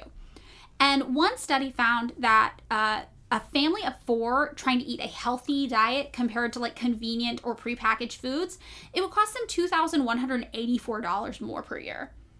Whoa. So it's definitely more expensive to eat healthier foods and fresher foods. And you have to think about if you can even find yourself in a position where those foods are available. So this is definitely a social justice issue, I think, because it affects people who are marginalized the most. And then we have that whole corn thing. Oh, for a second I was like, "Wow!" The which band. is actually not corn. That is Disturbed. That is Disturbed. It is neither Disturbed nor the band Corn with a K. It is just our actual weird relationship with the food corn. With regular corn. With regular old corn. You know how corn is in everything in the United States? Kind of seems like it, I guess. Yeah, it's in everything. And that is because there are these farm subsidies that artificially control the price of corn. And also, corn can conveniently be grown almost anywhere in the United States at great profit to farmers. And then it can be sold to almost anyone because you can process it into a wide array of products, including high fructose corn syrup, which can then be put into absolutely anything that a corporation wants to make it sweet enough to satisfy the American palate that they've created. So it's this weird corn conspiracy. You mean a corn-spiracy. I mean a corn-spiracy. I do. Yes.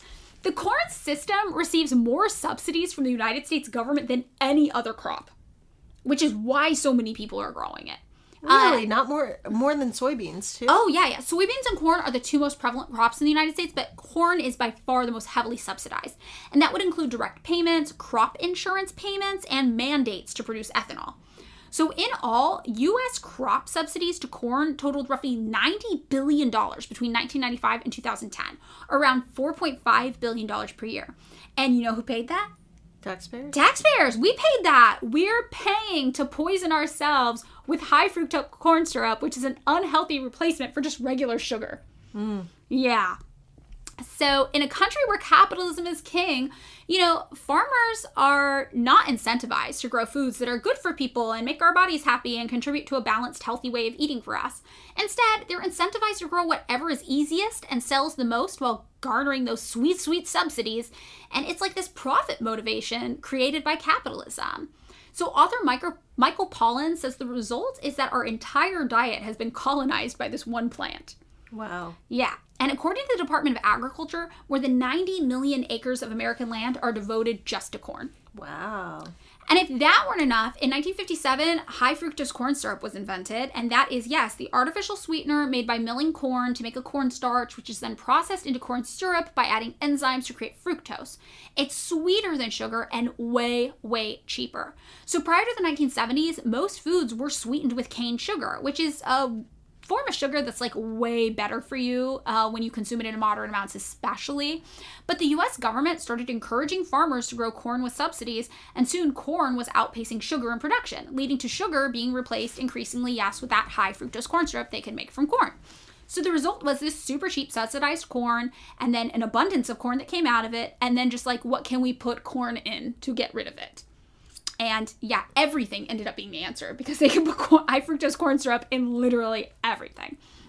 According to the U.S. Department of Agriculture, domestic production of corn increased from 2.2 million tons in 1980 to 9.2 million tons during the 2000s. And that was directly the result of high fructose corn syrup replacing more expensively priced sugar in a variety of uses. Wow. And today, the USA uses more high fructose corn syrup than any other country. We put it in sodas and packaged snack foods. And yeah, that's one of the reasons why Americans are running increased risks of acquiring diabetes. Still, the average American consumes around 55 pounds of corn syrup per year, 9 pounds more than the second highest country on the list, which is Hungary. Wow. And if you want to know how the United States compares to other countries, by contrast, countries like China, Denmark, Australia, France, India, Ireland, Italy, Sweden, the UK, and Uruguay consume only around 1 pound of high fructose corn syrup per person per year. So we have 55 times more than them that we're eating. We're number one. Because of our corn subsidies. This is like totally a government thing. And that's why I think I get so mad when people are judgmental about how Americans eat. Because it's like, you don't know what we're dealing with over here, man. Like, it's fucked up. So, it's true that one of the biggest culture shocks for people who are in the United States from other countries, it's usually about how our food tastes, and in particular, how ultra sweet everything is, because we're putting the high fructose corn syrup in everything. So yeah, like, Kenna, have you seen people from other countries talk about American bread online? No. Oh, this is like such a thing on the internet. People are always talking about how weird our bread is here. Really? Yeah, which is weird because when I eat bread in other countries, I don't really notice it too much. But also, I'm not eating a lot of bread because of the wheat allergy, only when I'm, trying to damage myself for fun, right? So this one guy said, I lived in the States for 6 months. At one point, shortly after moving, I bought a loaf of bread and made a sandwich. To my surprise, the bread was so sweet. I told my housemates I accidentally bought dessert bread. Which, like, what the fuck's dessert bread? Is that a thing? I mean, I feel like if I've had, like, cinnamon raisin bread. That could be a dessert bread, yeah. But then he's like, nope, that's just regular bread in America. Oh. Yes. And actually, I have some quotes from people about other foods they ate in the U.S. and what they hated the most, which I thought would be fun to read. So this is what other people hated eating in the United States, all right? That awful orange plasticky American cheese. I lived in North America for a year and missed the good old British cheddar so much. Another person said Hershey's chocolate. I seriously thought it was rotten when I tried one. Hand to my heart, I wouldn't eat another one even if it was free. How that company makes a profit, I will never understand. Wait, because it's too sweet? Because it's too sweet. Oh. Yes. Then somebody said, as a Canadian, I am disgusted by American soda. You can taste the corn syrup in every sip. All of my American friends drink Mexican Coke or that throwback pop that contains sugar instead of corn syrup. Then someone else said that fake cheese that comes in a tube, or even worse, aerosol cheese. It makes me gag just thinking about it. I haven't had cheese in a can in forever. Me neither. I used to love it as a kid, though. I feel like it's really fucking good, though. Yeah, I used to love it. With the, I feel like you put it on a cracker with a little pimento. Ooh, I didn't do that. Just a cracker and the cheese. Oh, so good. So good. Someone else said Twinkies. Oh my, I've never tasted anything more disgusting than a Twinkie. It's like a sloppy cake with moisturizer cream on the inside. I think eating one actually made me sick. Oh my gosh. I remember when I was a kid, like a baby, like probably before I should have eaten solid food, I had gotten a hold of a Twinkie. And I was like obsessed with them for a long time after. Good. And when you see a baby and they just like got a Twinkie and it's like everywhere. Yep. Mom's like, that was you, Twinkie baby. I was obsessed with Twinkies. And That's she's so like, cute. Sometimes she's like, I hate to admit, I would sometimes calm you down with a Twinkie. Oh, I love that. Somebody else said sweet cinnamon buns. I think it's quite disturbing that Americans put that weird frosting type stuff on top of cinnamon rolls. I'm from Sweden and we have a similar bun called Kanelbullar, but here we only ever put egg wash and pearl sugar on top before baking it. The frosting is where it's at. I love the cinnamon bun, okay. But we have the standard American diet. This is how we eat. Okay, maybe this is a Colorado thing or just like a weird, maybe this is not a thing. Chili with the cinnamon roll. What? Yeah. I'm sorry, what? At school, that was my favorite day. Is like you got chili and you got a cinnamon roll. My mom still always makes chili with a cinnamon roll. No, I've never heard of that before. And then you dip the cinnamon roll in the chili, and it's really fucking good. Okay, I can see how it might be a little good. But it is shocking. It's good. I wonder, is this only a Colorado thing? I don't even... It might be just like my weird small town thing. Okay, I need to look this up. This is something to research later. Somebody else said American fast food. Honestly, the quality of fast food in the U.S. is absolutely horrible compared to the very same chains in Canada. I'm talking about standard fast food like Burger King, McDonald's. Somebody else said cherry flavored anything. Have you tasted cherries? They taste nothing like that icky flavoring. I mean, cherry Coke is good. I love cherry Coke. I have recently discovered cherry Coke Zero because I don't like the sugary sodas. Mm-hmm. It's really good. I also love cherry 7-Up. When you find a cherry 7-Up when you're somewhere, it's like you won the lottery. Oh, cherry 7-Up is so good. I love so Shirley good. Temples. I do too. Oh my god. Okay, somebody else said fluff, that yucky marshmallow spread. You Americans find ways to add extra sugar to everything, even toast. I don't know if I've even had that. I definitely have, and it is bomb. Really? It is so good. Someone else said White Castle burgers. I had one bite and that was enough for me. It was oily meat that murdered my taste buds and left a fast-like aftertaste. Yet Americans love burgers so much, they even made a film about them. Wait, I don't think I've had a real White Castle burger from the burger place, only like the frozen ones. Oh, I had one when I went to New Jersey. Yeah, because I don't think it's like a West Coast or middle of America thing. I think it's only East Coast. It definitely is East Coast. I remember when I went there, I was like, I gotta get a White Castle burger. Was it good? It was fine. Better than In-N-Out? I don't think In-N-Out is particularly great. I'm Team Fat Burger. I'm Team Fat Burger all the way. Fat Burger is good. I feel like I'm on the fence between In-N-Out and Fat Burger. I mean, honestly, think both are better than White Castle, if I have to say it. I hate to admit it, just a plain McDonald's cheeseburger is also, I think, good. It's good, but it's like a mush good. Yeah, it's like, I don't know, the burger, I've recently gotten this thing that's like a smash burger. Oh, yeah, that's really popular right now. People love that. And then I don't know why, but when you smash it, it's supposed to do something with the flavors. There is like a smash burger place in LA. Oh, Burger She Wrote. Very good. The name is excellent. Yeah. Yeah, and it's its an own, name. I think by professional skateboarders. Oh, I think I know this. Yes. But I think that's might be my new favorite burger place. Okay, so then this other one people hate is Pop-Tarts. They say, Pop-Tarts, they taste like flavored cardboard. They're horrible. They are criminally dry with little taste and awful fake fruit filling. You take that back. I had a Pop-Tart actually for the first time forever the other day because I was having sometimes when my blood sugar gets low, I just cannot think straight, and then I'll get something in my head that I should eat to as medicine, which I know that's not real, but I'm just must, and I was just I have to eat a Pop-Tart. Did the trick. Yeah, so it did work. But it was really medicine. good. Wait, do you remember toaster strudels? I never had them. We did have Pop-Tarts in my house, but I do remember the richer kids had toaster strudel. We had toaster strudel. Oh, nice. And I think it's because my mom at the time went to a Costco type situation and just bought a pallet. So we had that shit for years. So good. See, that's the thing about the cheap foods. They're shelf stable and they last forever. And then the last one I have here is someone says Mountain Dew. I tasted the soda for the first time a few months ago because we don't have it in my home country, Sweden. I simply couldn't believe how sweet it tasted. It was as if somebody melted sugar and put it in a can. Mountain Dew, gross. Baja Blast, excellent. Okay, I love Mountain Dew. But you know what? As you can see, a lot of the stuff that people outside the United States are thoroughly repulsed by. We're yes! We are, because standard American palate. But also, it's stuff manufactured en masse by major corporations here in the United States. Nobody's here what's up with your beans? You know? People are what's up with your fucking fast food and your weird-ass corn syrup sodas? What is that? The only thing in American food that I would... is I think Ohio has a weird chili spaghetti. Cincinnati chili. Yeah. Mm-hmm. I would eat that, I think. I would not for me. Well, in Colorado, our weird Colorado food is Rocky Mountain oysters. Oh, yeah, it's bull testicles, right? Yeah. Yeah. My mom says they're good, but they're chewy.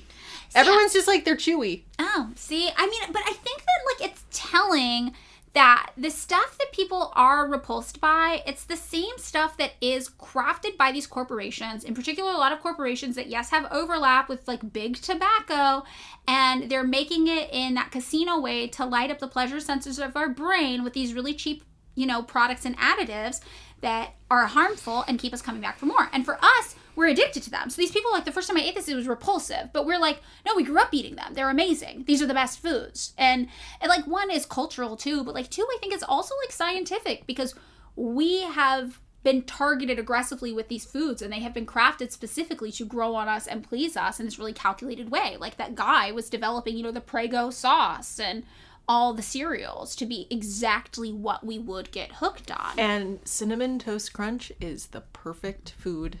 It's really good. It's really good. But also a thing that stood out to me is the person talking about Mountain Dew. They're yeah, we don't have it in Sweden, so I wanted to try it. Well, there's a reason you don't have it in Sweden. And that's because a lot of the foods that American corporations are feeding us and manufacturing en masse and shoving down our throats, it's downright illegal in other countries because it is considered so dangerous to eat. Wow. I mean, Baja Blast is good, though. Well, Mountain Dew and Fresca, for example, they both contain brominated vegetable oil, or BVO, which is banned in Japan, India, and the European Union because it contains an element found in flame retardants that can build up in your body and lead to memory loss as well as skin and nerve damage over time. Cool. This is really interesting to me, though, because I drank a lot of Mountain Dew the first half of my life. We're talking 2 liters a day, except I would do it in the can form. So 8 cans of Mountain Dew a day would be very normal for me because I didn't grow up drinking water. So I would only drink Mountain Dew instead of water. And I do today notoriously have a terrible memory, which I always assumed was a byproduct of ADHD. But also I'm well, how could I drink that much Mountain Dew and see that in Japan, India, and the European Union, you can't drink it because it fucks up your brain. And I have those exact same brain fuck up symptoms. Yeah. Right? But maybe you have to drink a lot. I did drink a lot. A lot. Oh. That's right. me and the Diet Coke. Yeah, I would. It's like me drinking a lake of Diet Coke. I definitely would have. It's a lake of Mountain Dew that I've consumed in my life, definitely. Also, there's Little Debbie Swiss Rolls, Gatorade, Pop-Tarts, Lucky Charms, Sunkist Soda, Raspberry Jello, Pillsbury Crescent Rolls, American-style M&Ms, and Tostitos Salsa con Queso dip.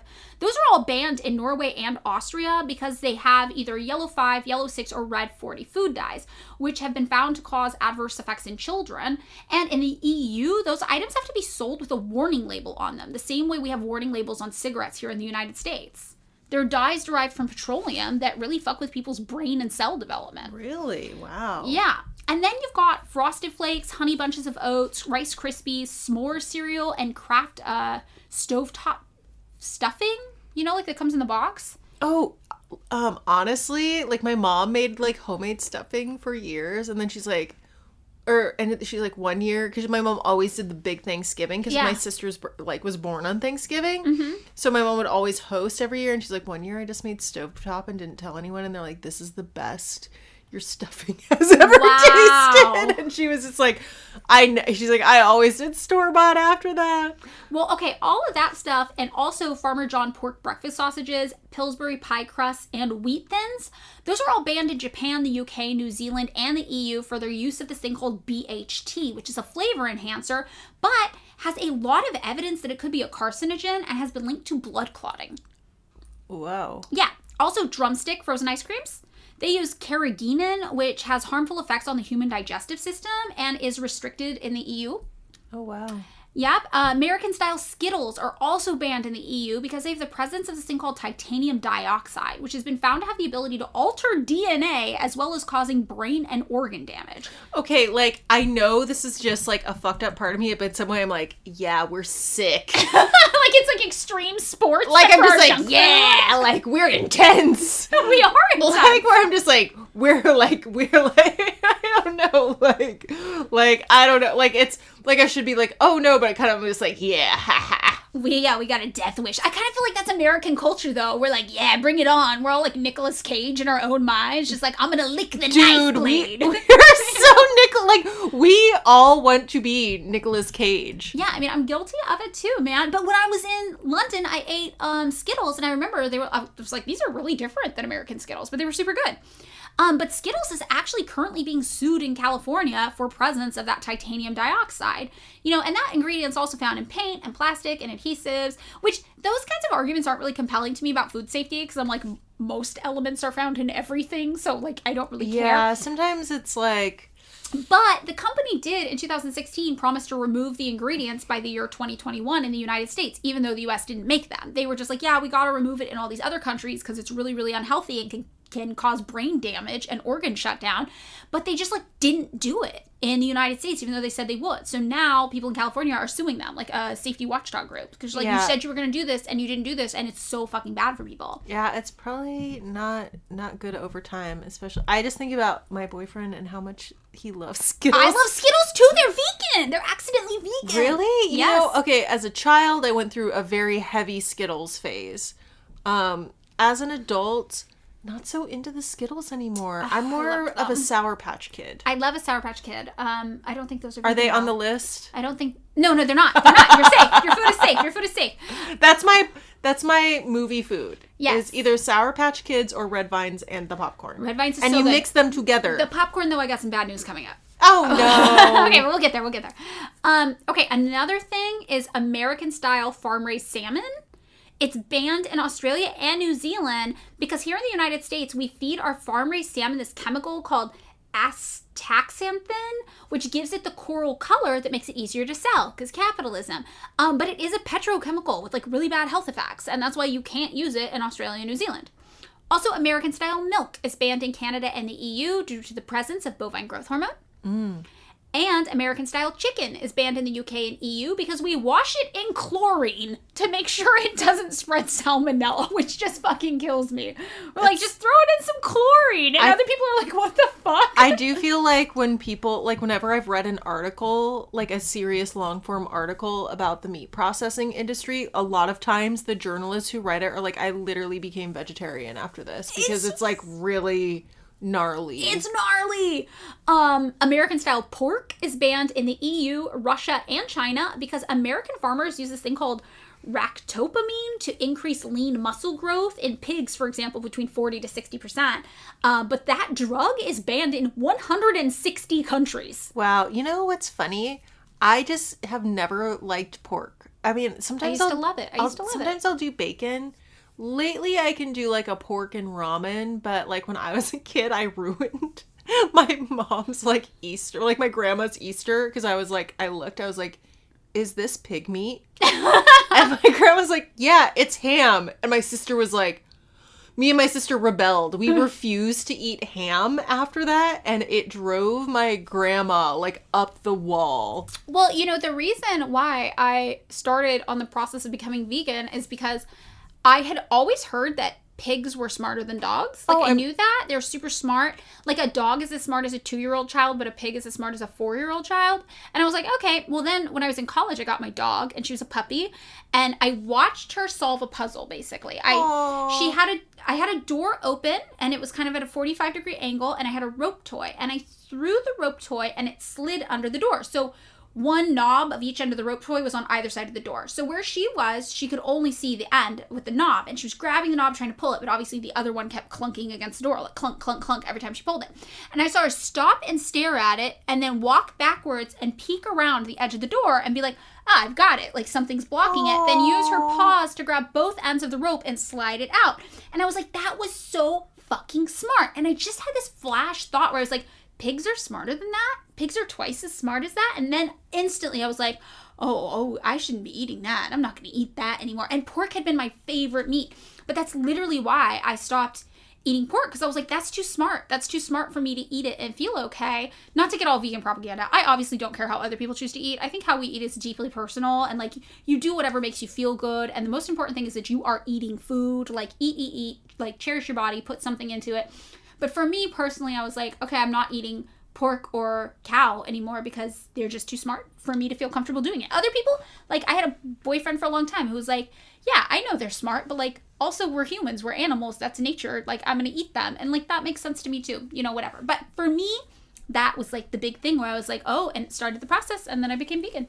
Yeah, I was vegan for 13 years. I think it's just I'm way better at managing my blood sugar. Yes, totally. Otherwise, I am, like, if I don't have the option, sometimes I just won't eat, and then I will literally, like, be, like, not not, like, fainting, but I'll be in a little bit of a weird hole. Oh, a Kenny hole. A Kenny hole. But that's the thing where it's like, the most important thing is that you are eating food of any kind. Like, all this stuff about like the healthiest foods to put in our body, like, that's all stuff that's important, like, in a bigger picture scale. But like, on the day-to-day in your life, like, yeah, if the Twinkie's the only thing is Siri, eat the fucking Twinkie, you know? Yeah. Eat the fucking weird processed burger. Eat the fucking whatever. It's better than eating nothing.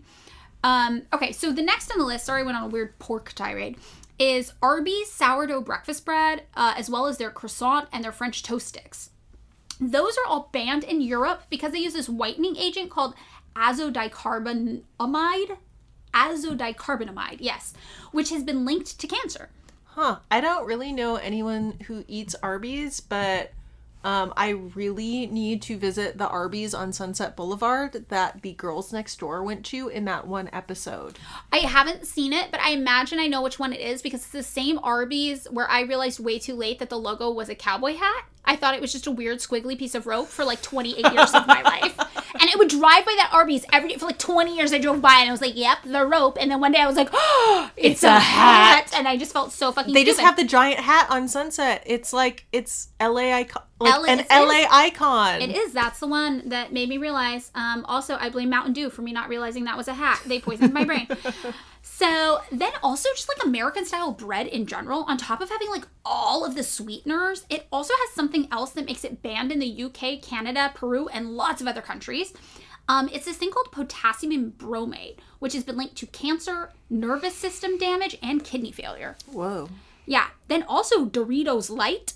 It's banned in Canada and many European countries because it has olestra in it, which has been linked to limiting your absorption of vitamins and nutrients, as well as inducing abdominal cramping and diarrhea. Yeah, there was that whole thing in the 90s when olestra came out, and then they're like, it can make you poop yourself. Yes, we're going to talk all about olestra coming up, actually, because it's a great example of FDA corruption. My mom, like, was so on the olestra wagon. Really? Oh my god. Ooh. Like, the whole 90s, like weird, like, fads where it was like that, or like, remember Snackwells? Yeah, I do. I think just basically, like, the 90s, because of that whole heroin chic culture, it was, like, really stressful to try to eat. Like, a lot of shame got wrapped up in how we eat, and diet food culture took over. And yeah, I just remember the devil food, the Snackwells cookies were like for a year just everywhere, and then they disappeared.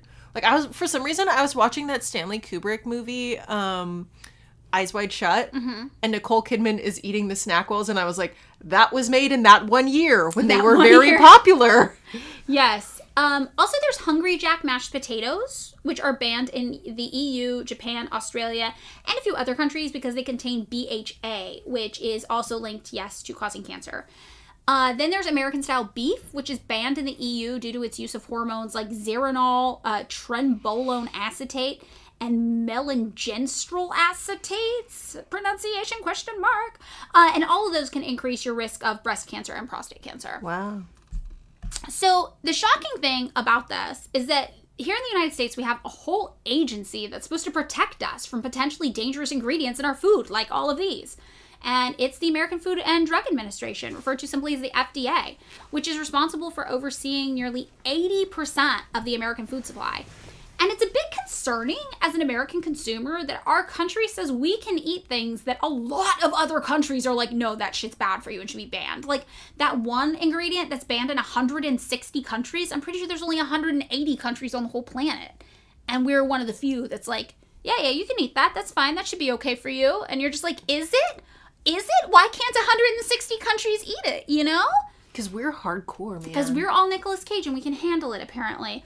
But yeah, additionally perplexing is the fact that some products, like Skittles, exist in other countries with healthier ingredients. So we know that it's possible for these major corporations to be using better ingredients. They just choose not to in the United States because nobody is making them do it. And weirder yet is the fact that 45% of the FDA's budget comes from companies paying them directly to test their products, which is obviously a system that seems rife for corruption, right? Yeah. So the FDA started back in 1906 with the passing of the Pure Food and Drugs Act in the United States, which was the culmination of about 100 bills over 25 years or so that aimed to rein in long-standing serious abuses in like this consumer product marketplace.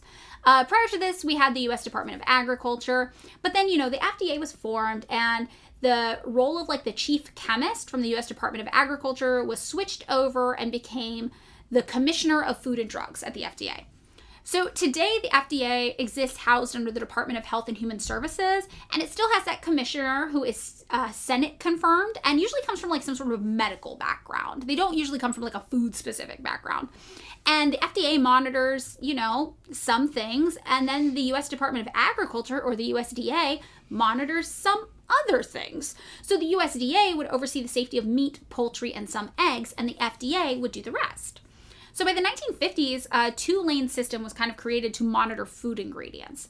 Some things would get marked with this thing called GRAS, or Generally Recognized as Safe. That's what that means. GRAS. Oh, I just learned about this from a recent episode of Maintenance Phase. Oh, really? Because they talked about...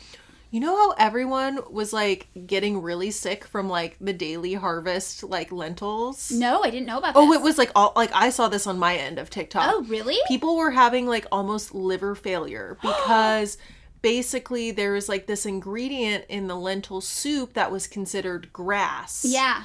But it apparently caused people, like, really, really significant, like, illness. Like people, wow. I think someone had to have their gallbladder removed. Whoa. Like it was like a big. And Daily Harvest is like a meal delivery service, right? Yeah, and they were talking about how a lot of the meal delivery service are they have a kind of a weird situation with the FDA because they're like they're not quite a grocery store, they're not quite a food, it's like they kind of fall in this weird middle ground. I use one of like the budget meal delivery services and I really like it, but they literally just get bulk discounts for shopping for manufacturers. So you get like the same stuff you'd get in a grocery store. Yeah, I think Daily Harvest, they make, make their own products. So it's like, I don't know. But yeah, no, I learned this term recently. GRAS, Generally Recognized as Safe. And when things are marked GRAS, Generally Recognized as Safe, they're able to reach the consumer market like pretty easily. Which is why, if that ingredient was marked GRAS, nobody would really think to test it. Yeah, I think like something like salt. People would be like, we don't need to run a million tests on salt. We know that it's generally safe. It's like not going to poison anybody. Right. And those GRAS ingredients then would not be considered food additives. So that would be the difference. Other items, though, which aren't grass, they would have to undergo more strenuous testing. But weirdly, it's just up to the company to choose to disclose what's in their products. Like, they have no legal obligation to tell the FDA what's going in anything we eat.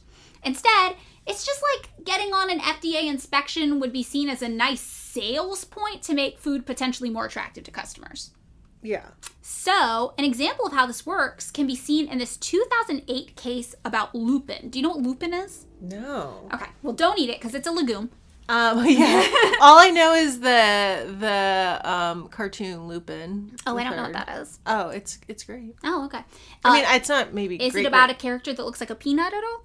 No, I think he's like he's like a spy or a robber. Okay, maybe I can't speak for this, but I just know the name. Okay, well, lupin is a legume from the same family as peanuts, and it's often used in like Mediterranean food, and sometimes it's ground into flour and used in gluten-free foods. So in 2008, George Weston Foods told the FDA, like, hey, we went ahead and certified the use of lupin-based flour, protein, and fiber in foods as safe. It's grass, so you guys can just call it grass and we can carry on. Here's our research. Let's go. And the FDA was like, I don't know. I don't think this stuff works for people with like peanut allergies. And they were actually right. If you have a peanut allergy, you could potentially have a life-threatening reaction to lupin. So George Weston Foods was like, oh, okay, never mind that. We're disappearing. But other companies now knew that any foods with lupin would not get the FDA GRAS mark of approval. So what did they do? They just pushed products to the market without letting the FDA know that lupin was in it, which was perfectly legal. Whoa, well, like, because peanut allergies can be deadly. Oh, yeah, they can. And the Center for Public Integrity has since found many products contain lupin, and they are just on supermarket shelves in the United States, not even with warning labels indicating that it might be dangerous to people who suffer from peanut allergies. Right.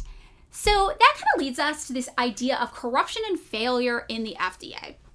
And one of the biggest things that comes to mind is just blatant disorganization. You know how like we talk about the banality of evil and how sometimes people are just incompetent and that ends up being like the worst affront to like our safety and well-being out of anything?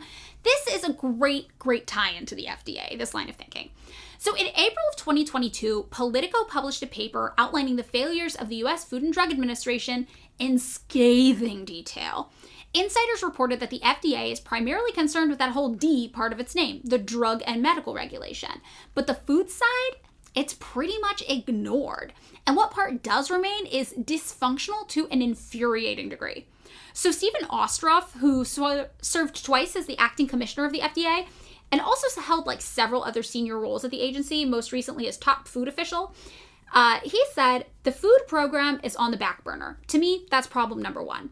There are a lot of things that languish. There's nobody really pushing very hard to get them done in the same way that you're pushing very hard to get the COVID vaccines out there and authorized. We don't have that imperative and that pressure to actually make things happen on the food side of the Food and Drug Administration. And in fact, this is like so prevalent that officials often joke that the F in FDA is silent. Or sometimes they'll actually slip up and call it the Federal Drug Administration because they just forget that food's even a part of the FDA. Wow. That's how neglected food safety is. Scott Faber, who's a senior vice president at the Environmental Working Group, who used to work for the food industry's like top trade association, says they just kick the can down the road. We're global laggards. And other insiders at the FDA agree. Politico reported that current and former officials and industry professionals use terms like ridiculous, impossible, broken, Byzantine, and a joke to describe the state of food regulation at the FDA. Yikes. Sam Cass, who served as senior policy advisor on nutrition to President Barack Obama, says there's a real need in this country to put pressure and regulatory oversight on an industry that's producing food that's undermining the public good. The FDA also, in general, just like struggles with a lack of leadership. The agency has had 5 commissioners in just 3 years, and only 3 of them were even acting commissioners. Wow. I know. And then there was this cardiologist, Robert Califf, I believe, who became commissioner in February 2022. And when he took over, it had been more than a year since the agency even had a Senate-confirmed leader. And keep in mind, this is for the whole FDA, not just the food branch. So this is while they were under extreme pressure to work on vaccines and tests and treatments during the pandemic. Yeah. Yes. So the food arm of the FDA is called the Center for Food Safety and Applied Nutrition, or CFSAN. And they recently have their budget come out. They receive around $1 billion annually for a budget, but experts and advocates agree it's like way too little for them to even be effective. And whistleblowers are like, even that small budget they receive is nowhere near being utilized properly. The majority of the budget, around 2/3 of it, goes to the Office of Regulatory Affairs to pay for inspections. But the number of food safety inspections performed each year has been going down, even though their budget has been going up. Right. So the House Appropriations Chair and the chair of the Appropriations Subcommittee that oversees the FDA, basically like the people who monitor where all the money's going, they said that the FDA had substantial overhead and lack of transparency and accountability about how the food budget was being used. Even this, though, was a major thing because CFSAN essentially answers to nobody. It's so rare that food officials are ever held accountable to any degree in Congress. So the fact that these chairs were like, hey, we don't really know what you're doing with the money, that was major. That's like the first time that's happened, basically. Richard Williams, who worked at CFSAN as an economist for more than 3 decades, said there just simply is no accountability in Congress. I guess most of their staff really don't understand the risk issues that the FDA faces. They don't really know what to say to the FDA to hold them accountable. And there's also this really confusing setup within CFSAN. For example, Frank Yiannis is Deputy Commissioner for Food Policy and Response and reports directly to the FDA Commissioner. However, he doesn't actually have authority over the foods program. So instead, that authority goes to Susan Main, who is the director of CFSAN. But she also reports directly to the FDA Commissioner. She doesn't report to Frank Yiannis at all, and he doesn't report to her. So as you can imagine, they butt heads a lot. They don't like each other, it's competitive, and it's bizarre. Yiannis came to the FDA from Walmart in 2018 and has this like really corporate mentality. So he's like, yeah, I want to take swift, decisive action, like corporate, top-down setup, And Maine joined the FDA in 2015 from Yale University, where she was a professor and chair of the Epidemiology and Chronic Disease Department at the School of Public Health, as well as the Associate Director for Population Sciences at Yale Cancer Center. And she wants to reach a consensus with all vested parties from a more academic and measured perspective. One former senior FDA official said, yeah, it's a structure that's designed to fail. You could not come up with a better way to keep the program from working well. Yikes. Right. And then on top of this, obviously, there's the corruption. So the FDA and CFSAN in particular, the part of the FDA, again, that handles food, they're subject to lobbying in the food industry by major corporations. The food industry will also lobby the USDA, and the USDA will then in turn pressure the FDA. And this has led to this culture of corruption where CFSAN seems to serve major corporations in the United States rather than like actual people. So when a product enters the market that might affect the profitability of a major corporate food producer, they issue these injunctions to halt its FDA approval process, even if the product is perfectly healthy. And on the flip side, unhealthy food products are faster to gain approval if they're backed by a major corporation.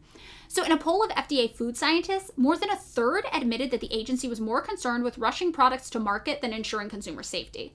They even reported FDA leaders pressuring scientists to change data or alter conclusions when testing food products. In fact, 20% of FDA scientists have been asked explicitly by FDA decision makers to provide incomplete, inaccurate, or misleading information to the public, regulated industry, media, or elected and senior government officials. As The Guardian puts it, our eating habits are poor, but it's not because we're a nation of lazy fools jonesing for our daily Big Mac fix, health be damned. It's because we are far too deferential to the interests of big companies, too invested in corporate-serving narrative of personal responsibility with no parallel requirement of social responsibility, and too culturally wedded to a food model of quantity over quality. A great case study for this type of corruption, yes, is Olestra. So, Kenna, you remember Olestra. Can you explain what it is? I had never heard of this at all. I think it was like an oil fat replacement that was mainly put in like chips, cookies,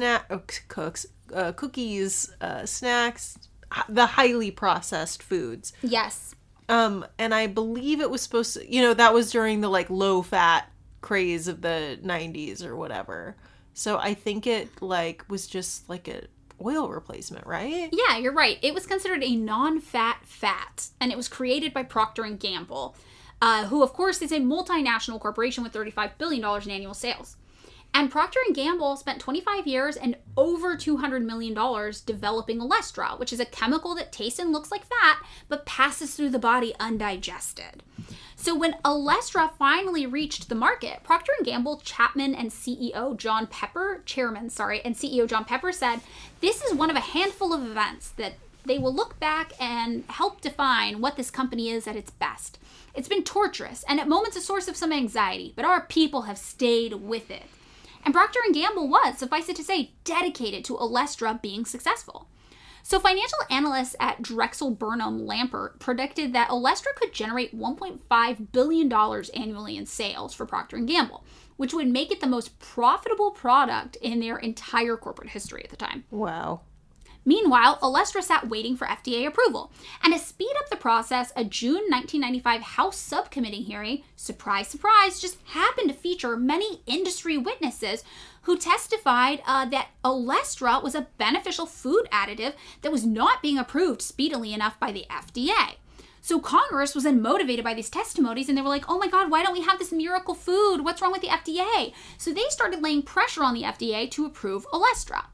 So then, a few months later, in October 1995, an FDA advisory committee of 22 scientists met to review Olestra. And what they found were two potential issues.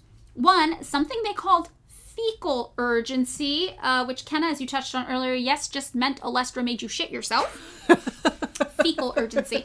That sounds like the name of a bad metal band. Oh, fecal urgency would be a great band name. Oh, I would go see fecal urgency. Oh, okay. And then number two, the thing that's way more worrying, that Olestra would make it impossible or very difficult for your body to process key nutrients it needed to function. Ooh. Right. That sounds scary.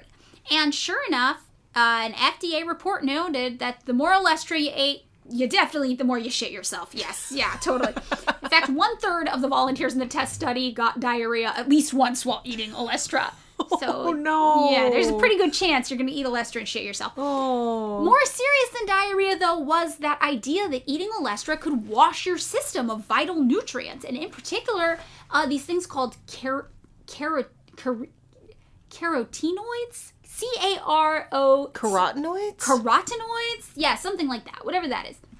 Walter Willett, head of the nutrition department at the Harvard School of Public Health, said there are dozens of studies indicating that I feel like I'm going to go carotenoids protect against cancer, heart disease, and macular degeneration, which is the most common form of blindness that strikes the elderly. And in the United States' own dietary guidelines for Americans, it cited that carotenoids' potentially beneficial role in reducing the risk for cancer and certain other chronic diseases make them an important thing to have in your body. Procter & Gamble, though, tried to downplay this to amplify Olestra's benefits. They were like, oh, do we really know that? It sounds like it's kind of inconclusive.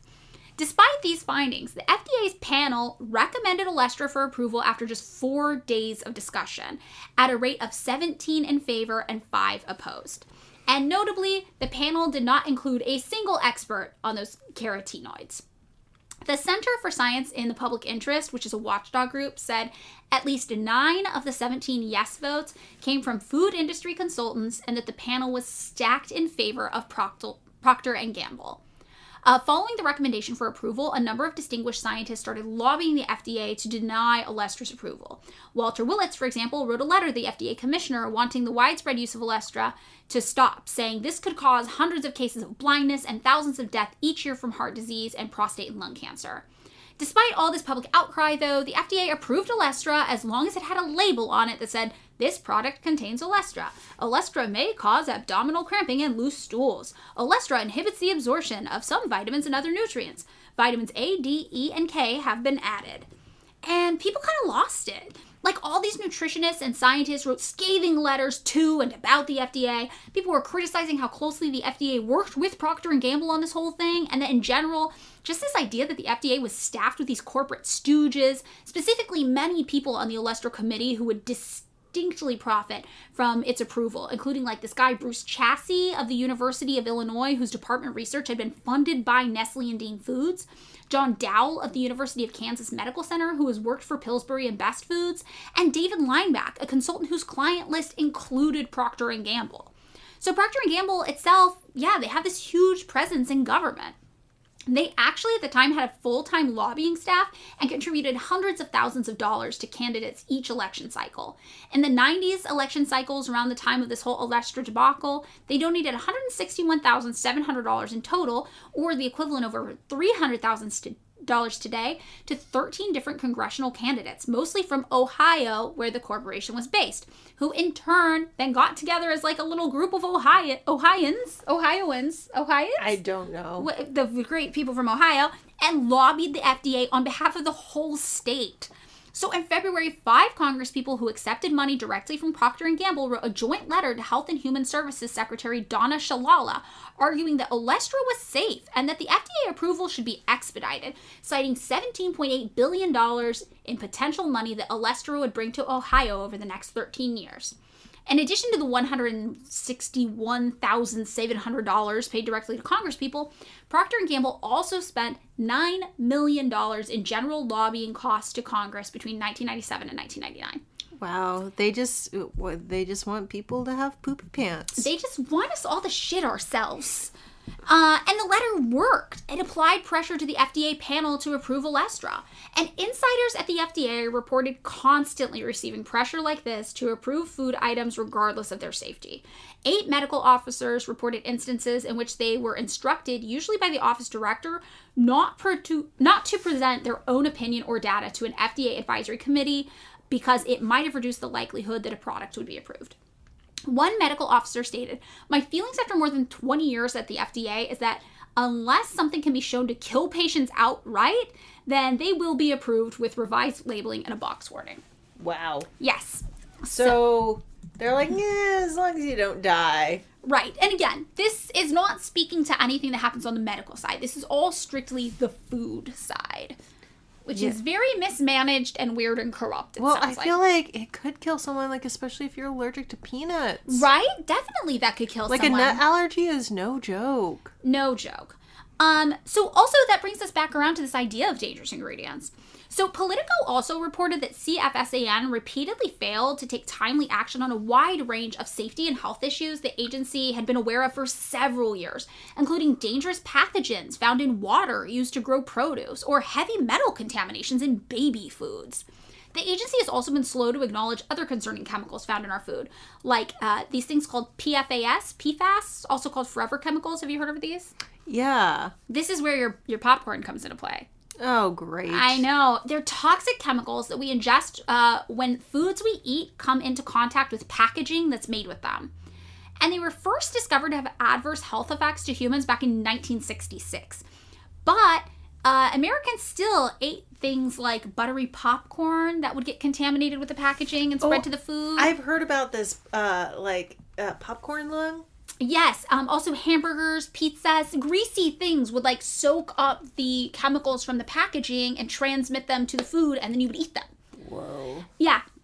And these PFAS have been linked to kidney and testicular cancers, liver problems, thyroid issues, low birth weight, and immunocompromisation for children. And PFAS chemicals, that's like a wide umbrella term of lots of different chemicals that are not occurring in nature. The most popular one, though, was PFOA, which was found to remain in human bodies for years, to the extent that in 2012, the CDC estimated that almost every American had it in their bloodstream. Wow. Yeah. Today, PFAS persist in the environment because they're really good at repelling water and grease. It's exactly the same thing that caused them to become popular in things like Teflon pans and food packaging. And it wasn't until 2016 that the FDA even began to limit the use of PFAS in food packaging. 40 years after it was discovered to have been, 50 years, 2016 to 1966. 50 years after it was discovered to have been dangerous to humans. And as these like food-related diseases in the United States starts to increase, the FDA has continued to drag its feet on these nutritional research, moves and like regulations. CFSAN has this deep-seated culture of avoiding hard decisions for fear of aggravating the American corporate food industry. Yeah. Yes, so while other countries implemented, for example, salt reduction legislation that food providers were forced to comply with, the FDA has spent nearly a decade trying to institute a program of voluntary sodium reduction goals that companies can simply choose to ignore if they want. Yeah, I feel like I would be less surprised if they were like, we are going to increase salt. Yeah, you eat more salt because you're Americans. And you're we tough. would be like, yes. I know, I would like that. And I'd be like, give me the salt, yeah. Michael Jacobson, founder for the Center of Science and the Public Interest, spent his entire career pushing the FDA to reduce sodium across the food supply as a way to reduce high rates of hypertension. For reference, going back to that McDonald's thing, a 4-piece chicken nugget in the USA has 330 milligrams of salt. But in the UK, that exact same menu item only has 152, meaning the same item has twice as much sodium in the United States as it does in other countries. Wow. Yeah, and in 1979, the FDA's own advisory committee said that salt should no longer be considered GRAS, or generally recognized as safe. Really? Mm-hmm. Wow. Interesting. The FDA's own advisory committee said that. And in 2010, the Institute of Medicine advised the FDA to set mandatory sodium standards, estimating that cutting sodium intake nationwide could prevent more than 100,000 deaths and save billions of dollars in healthcare costs each year. In 2010, when this advisory was issued, Americans were eating 3,400 milligrams of sodium each day, even though the government currently recommends limiting consumption to just 2,300 milligrams a day, so almost 30% above what we're supposed to be eating. And again, this is not an issue of personal accountability. I love my salty foods, but very rarely am I adding salt to foods. Usually this is just how the food comes, and I'm like, okay, it tastes great, you know? So this is not like a personal accountability thing. This is very much like a systemic, corporate, maximize profitability, like the human safety and well-being doesn't matter thing. And the subsequent efforts that followed, you know, this kind of advisory for the FDA to set these sodium standards, they were really inefficient and pathetic. Sam Cass, that guy from the Obama administration, called the efforts, and this is a quote, a fucking disaster. Wow. Yeah. One of the things that's most interesting to me about the FDA is that anybody who works at the food side of the FDA just has so much bad shit to say about it. Wow. Everybody is just like, yeah, that place is a fucking mess. So those inefficient guidelines, you know, the ones that are voluntary and not even required for companies to go up to, those didn't even come out until 2016, after the FDA was sued, and the targets weren't even solidified until last year, 2021. Wow. Yeah, and a recent study co-authored by Jacobson and published in the journal Hypertension estimated that the agency's recent 4-year delay finalizing those targets may have resulted in more than 250,000 unnecessary deaths over about a decade and a half because sodium levels across the food supply are getting higher and higher every year and higher than they've ever been. Wow. So one former FDA official said flatly, our food is making us sick. Jacobson once wrote a book on the FDA's bizarre approval of many concerning food ingredients, including sulfites, which were used as preservatives in wine, raisins, and other foods.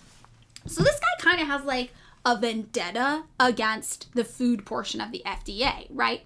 In 1982, the FDA proposed that sulfites formally be declared generally recognized as safe, or GRAS, you know, that legal category of substances added to food, even though several years before, California researchers had found that sulfites could trigger asthma attacks. Really? Yes, so restaurants began to soak produce in this sulfite solution to prevent browning, and this resulted in high levels of sulfites just in random foods. And the result was that unknowing consumers suffered asthma attacks after, say, drinking a glass of wine or just eating a salad at a restaurant.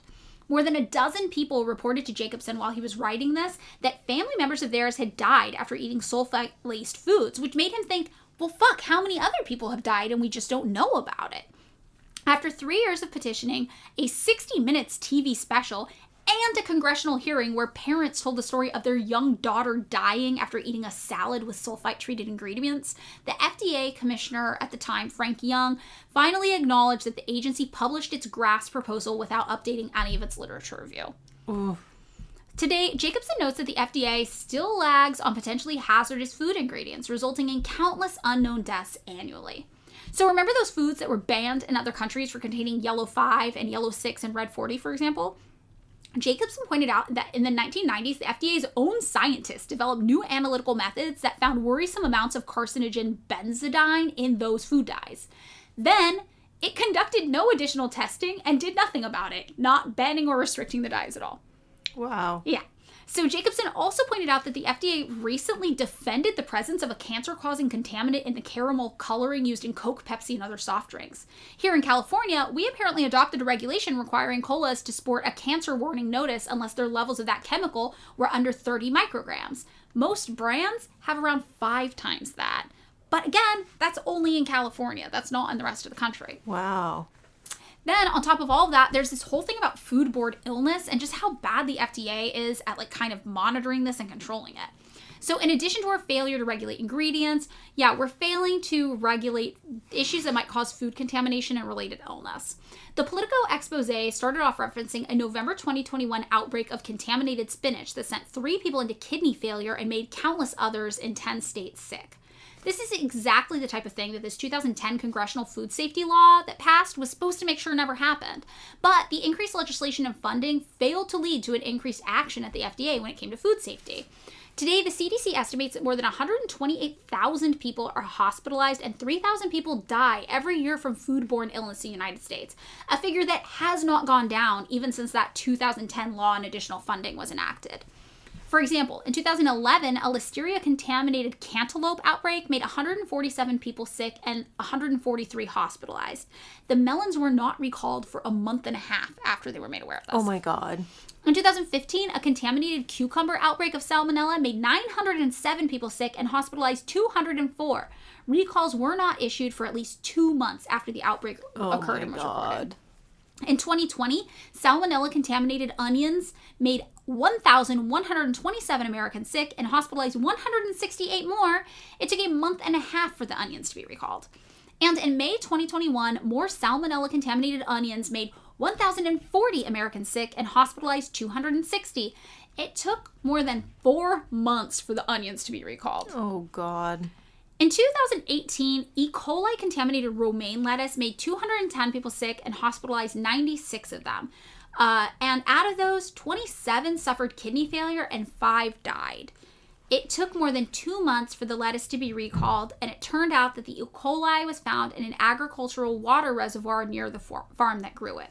And that water reservoir thing is relevant because the United States doesn't have a produce water safety standard in place at all. In 2015, the FDA tried to come up with a water standard, but it was complicated and difficult for people to adhere to. It required growers to test their water a certain number of times per year and do these logarithmic calculations to gauge how safe the water was to use. And kind of everyone agreed it was inefficient and impractical. And also that it was based on outdated science, using an EPA standard for recreational water that has hardly anything to do with food safety at all. So in 2017, the FDA scrapped it and tried to start again. 4 years later, in which time that E. coli from contaminated water killed 5 people, they finally came out with their other proposal, this time praised by the food industry, like the corporations, but absolutely hated by consumer advocacy groups because it was so relaxed it might as well have not existed. The updated rule was basically like, hey, if you grow produce, could you maybe identify your own potential hazards and control them? No, you don't have to test. We'll just trust you. Okay. It was like an honor system. Yeah. So Scott Faber of the Environmental Working Group says point blank, people are literally going to die because the FDA surrendered to agriculture on pathogens and irrigation water. It was the single most important provision because it was going to, by far, do the most to reduce the number of people who get sick and die from foodborne illness. And they have completely and utterly surrendered. There was also a recent outbreak tied to contaminated infant formula, for example, that resulted in at least 4 babies being hospitalized and at least 2 dying. When the first hospitalization was reported to federal health officials, nothing happened to prevent the ones that followed. In fact, it took 5 months for the FDA to get the makers of the formula, Abbott Nutrition, to recall the product. It ended up being the largest infant formula recall in recent history. And the outbreak was of Chronobacter sakazaki, a rare but deadly bacteria which was found at a single Abbott Nutrition plant in Sturgis, Michigan, and affected the most popular formula on the market, Similac. It took CFSAN months to even inspect the plant. It reminded insiders of another situation that happened with baby food baby formula like back in 2017 when a congressional report flagged concerns about heavy metals and other neurotoxins in baby food. A small Colorado nonprofit called Clean Label Project tested 500 samples of baby food and infant formula and found that 25% of the products tested exceeded at least one state or federal guideline for things like lead, arsenic, mercury, and even a plastic called bisphenol A, or BPA for short. And those guidelines, they were really lax to begin with. They were generous voluntary limits, and these companies still failed to meet them. Over half of the infant formula samples tested contained arsenic. And remember, only 25% of all products tested even exceeded the legal limits, which means that it's legal to just have some arsenic in things. And it feels like any arsenic is probably bad to be feeding to babies. Like, arsenic poison causes vomiting, abdominal pain, and diarrhea, as well as muscle cramping and even death. And that same year, the EPA used the FDA's own testing data and concluded that food was a significant source of lead exposure for young children in the United States today. Wow. Yeah, and similarly, the Environmental Defense Fund used the FDA's own food test to show that there was a measurable amount of lead in 20% of baby products tested. And of course, we know that lead exposure in children contributes to behavioral issues and stunted intellectual development.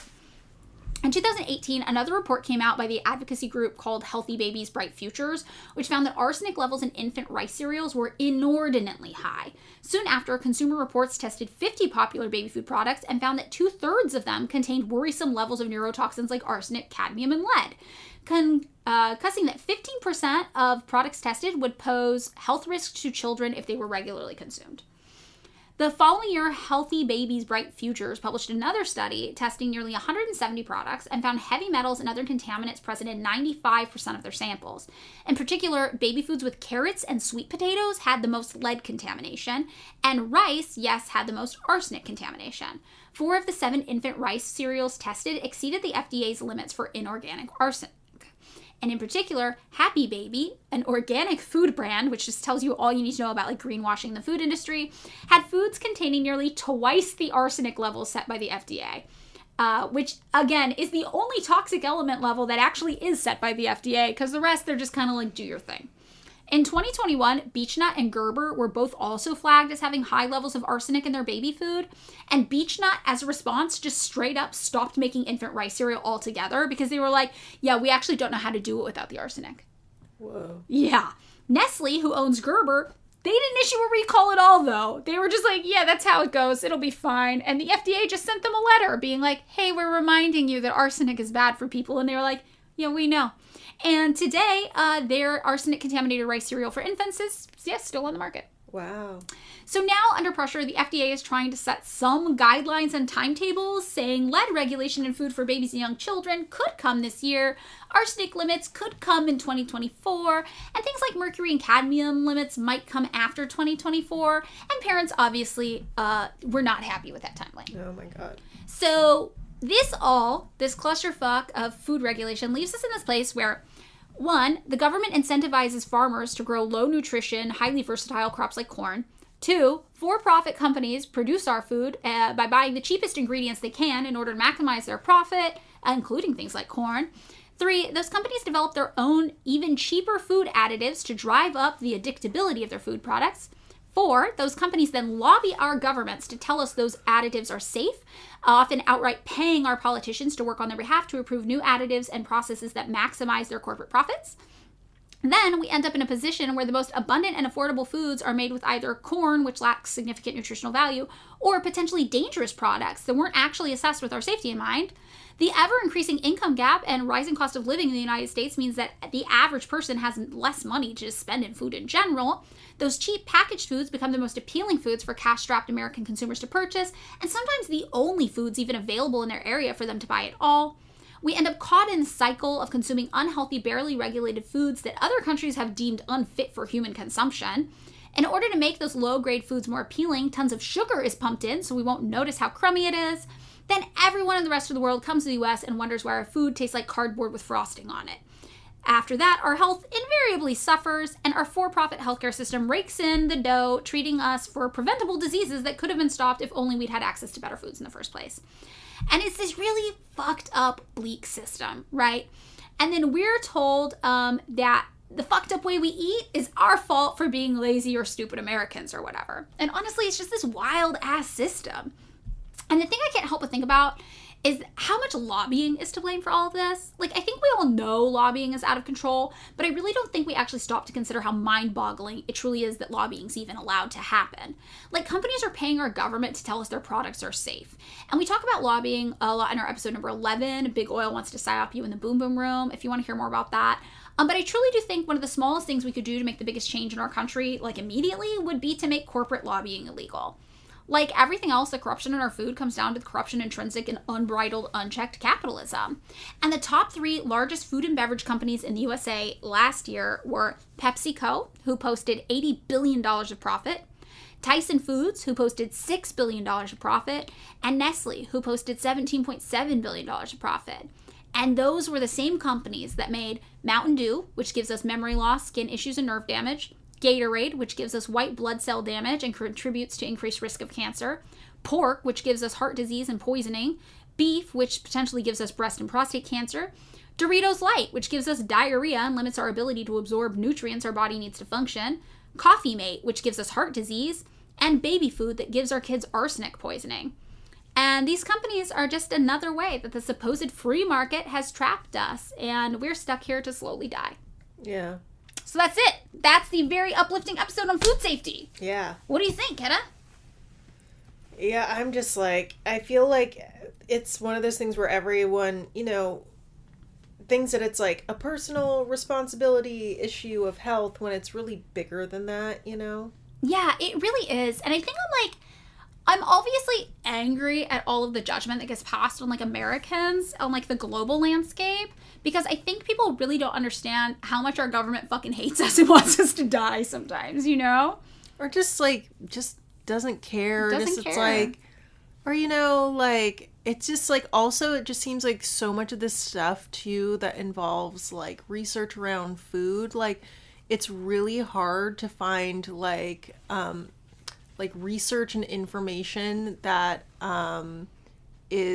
can be trusted, because some of these things are run by, some of these groups are like, oh, it's backed by the food company that did the thing, and it's like, it's so hard to know. And like, our healthcare system is like, it's really terrible. And like, it's just like, I think it's, like, interesting because so much about that personal accountability thing that we kind of rely on here in the United States, it forces us all to be all of these things at once that we're not qualified for. It's like, oh, you want to eat dinner? Well, you better be a fucking nutritionist and a medical doctor first, who's capable of knowing everything that you're consuming and the health benefits of it and where you find these things and what the current facts are. And it's like you have to have all this knowledge just to cook dinner. Or like, oh, you want to drive a car? Well, you better understand all the shit about how cars work and, like, driving safety. And oh, like, you want to, I don't know, like, anything you want to do. You want to ride a bike? Like, you better understand the mechanics of how your bicycle works and traffic laws and the likelihood of damage occurring to you on your bicycle. It's really, really stressful here, and I feel like,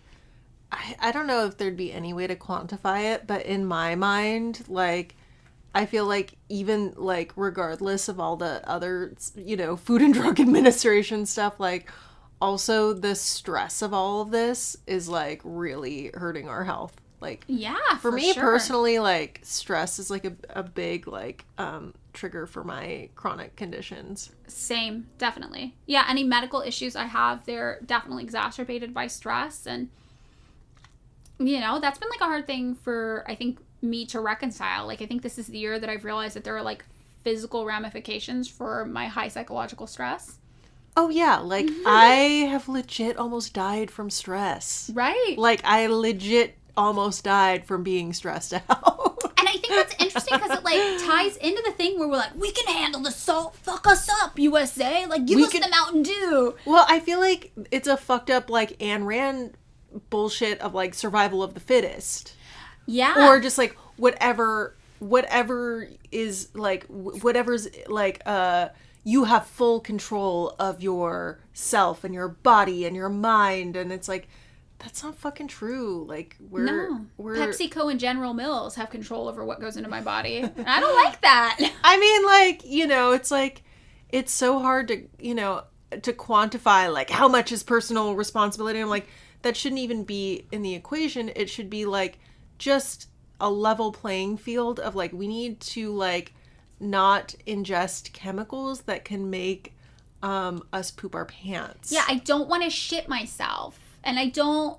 Or just, like, over time, like, you know, can lead to health. Like, we should, like, really take a look and, like just from, like, you know, a standpoint of, like, it costs, like, our health. You know, if you're going to be, like, if you were, like, a fiscal conservative where it's, like, it costs our healthcare system even more. But if you were fiscally conservative, you would just know it would be cheaper to do Medicaid for all. Or Medicare for all. I forget, right. You know. Yeah, the thing about our health is that it's definitely, like, two-pronged. It's, like, we definitely need access to, like, universal healthcare and accessible healthcare. But then on the flip side, too, from, the preventative medicine thing, I think I'm just really tired of people telling us this is how you should be eating, this is how you should be taking care of yourselves. And it's like, well, who's holding these companies who make our food accountable? Like, don't they have some social obligation to public safety as well? Like, they're making the foods and telling us it's okay to put them in our bodies. And again, it's like, if we're not experts in food safety, which person has time to do that and also be an expert in everything else in their life and also work their job, you know? Like, they're the people who are trusted to make the food that goes into our bodies. Like, shouldn't they be held accountable? Yeah, it's just like, I think about the daily harvest thing, or like the thing with the asthma attacks. If you don't know that the sulfides and you're prone to asthma attacks, it's just like, I feel like it's like the whole FDA system there's a lot of, it's like it encapsulates a lot of things about what really hurts us as society. And it's like giving power to corporations that don't have our best interests in mind. It's their CEOs and stakeholders, you know, having those companies being so closely linked to the government and having government programs that have been captured by private industry. Who cares, you know, more about profit than it is providing a good service. Like, I'm not going to argue like that a private company could do this stuff better. Like, right. No.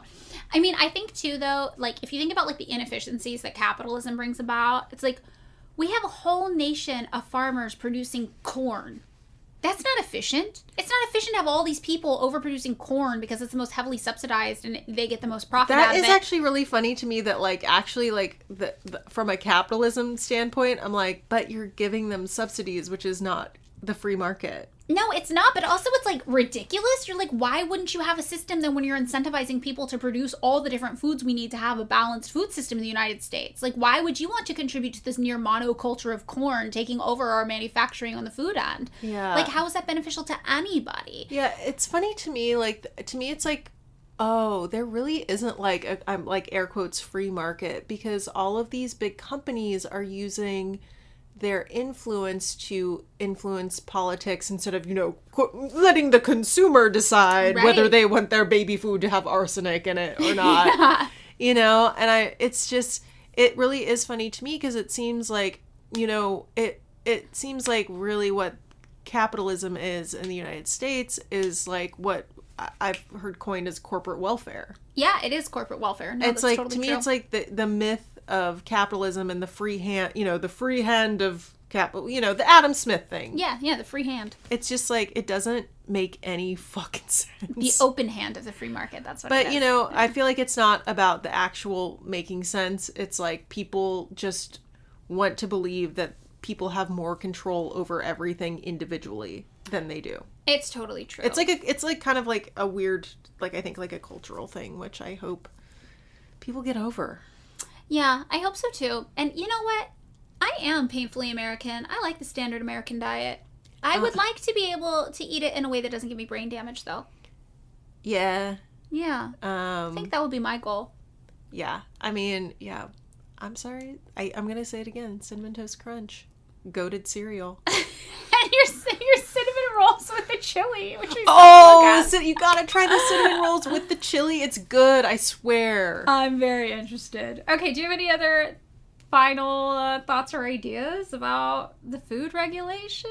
No, because then I'm just gonna get hungry. I know, it kind of was like a hunger-inducing episode. I want to eat the carcinogens right now. Give them to me. Okay, that's it.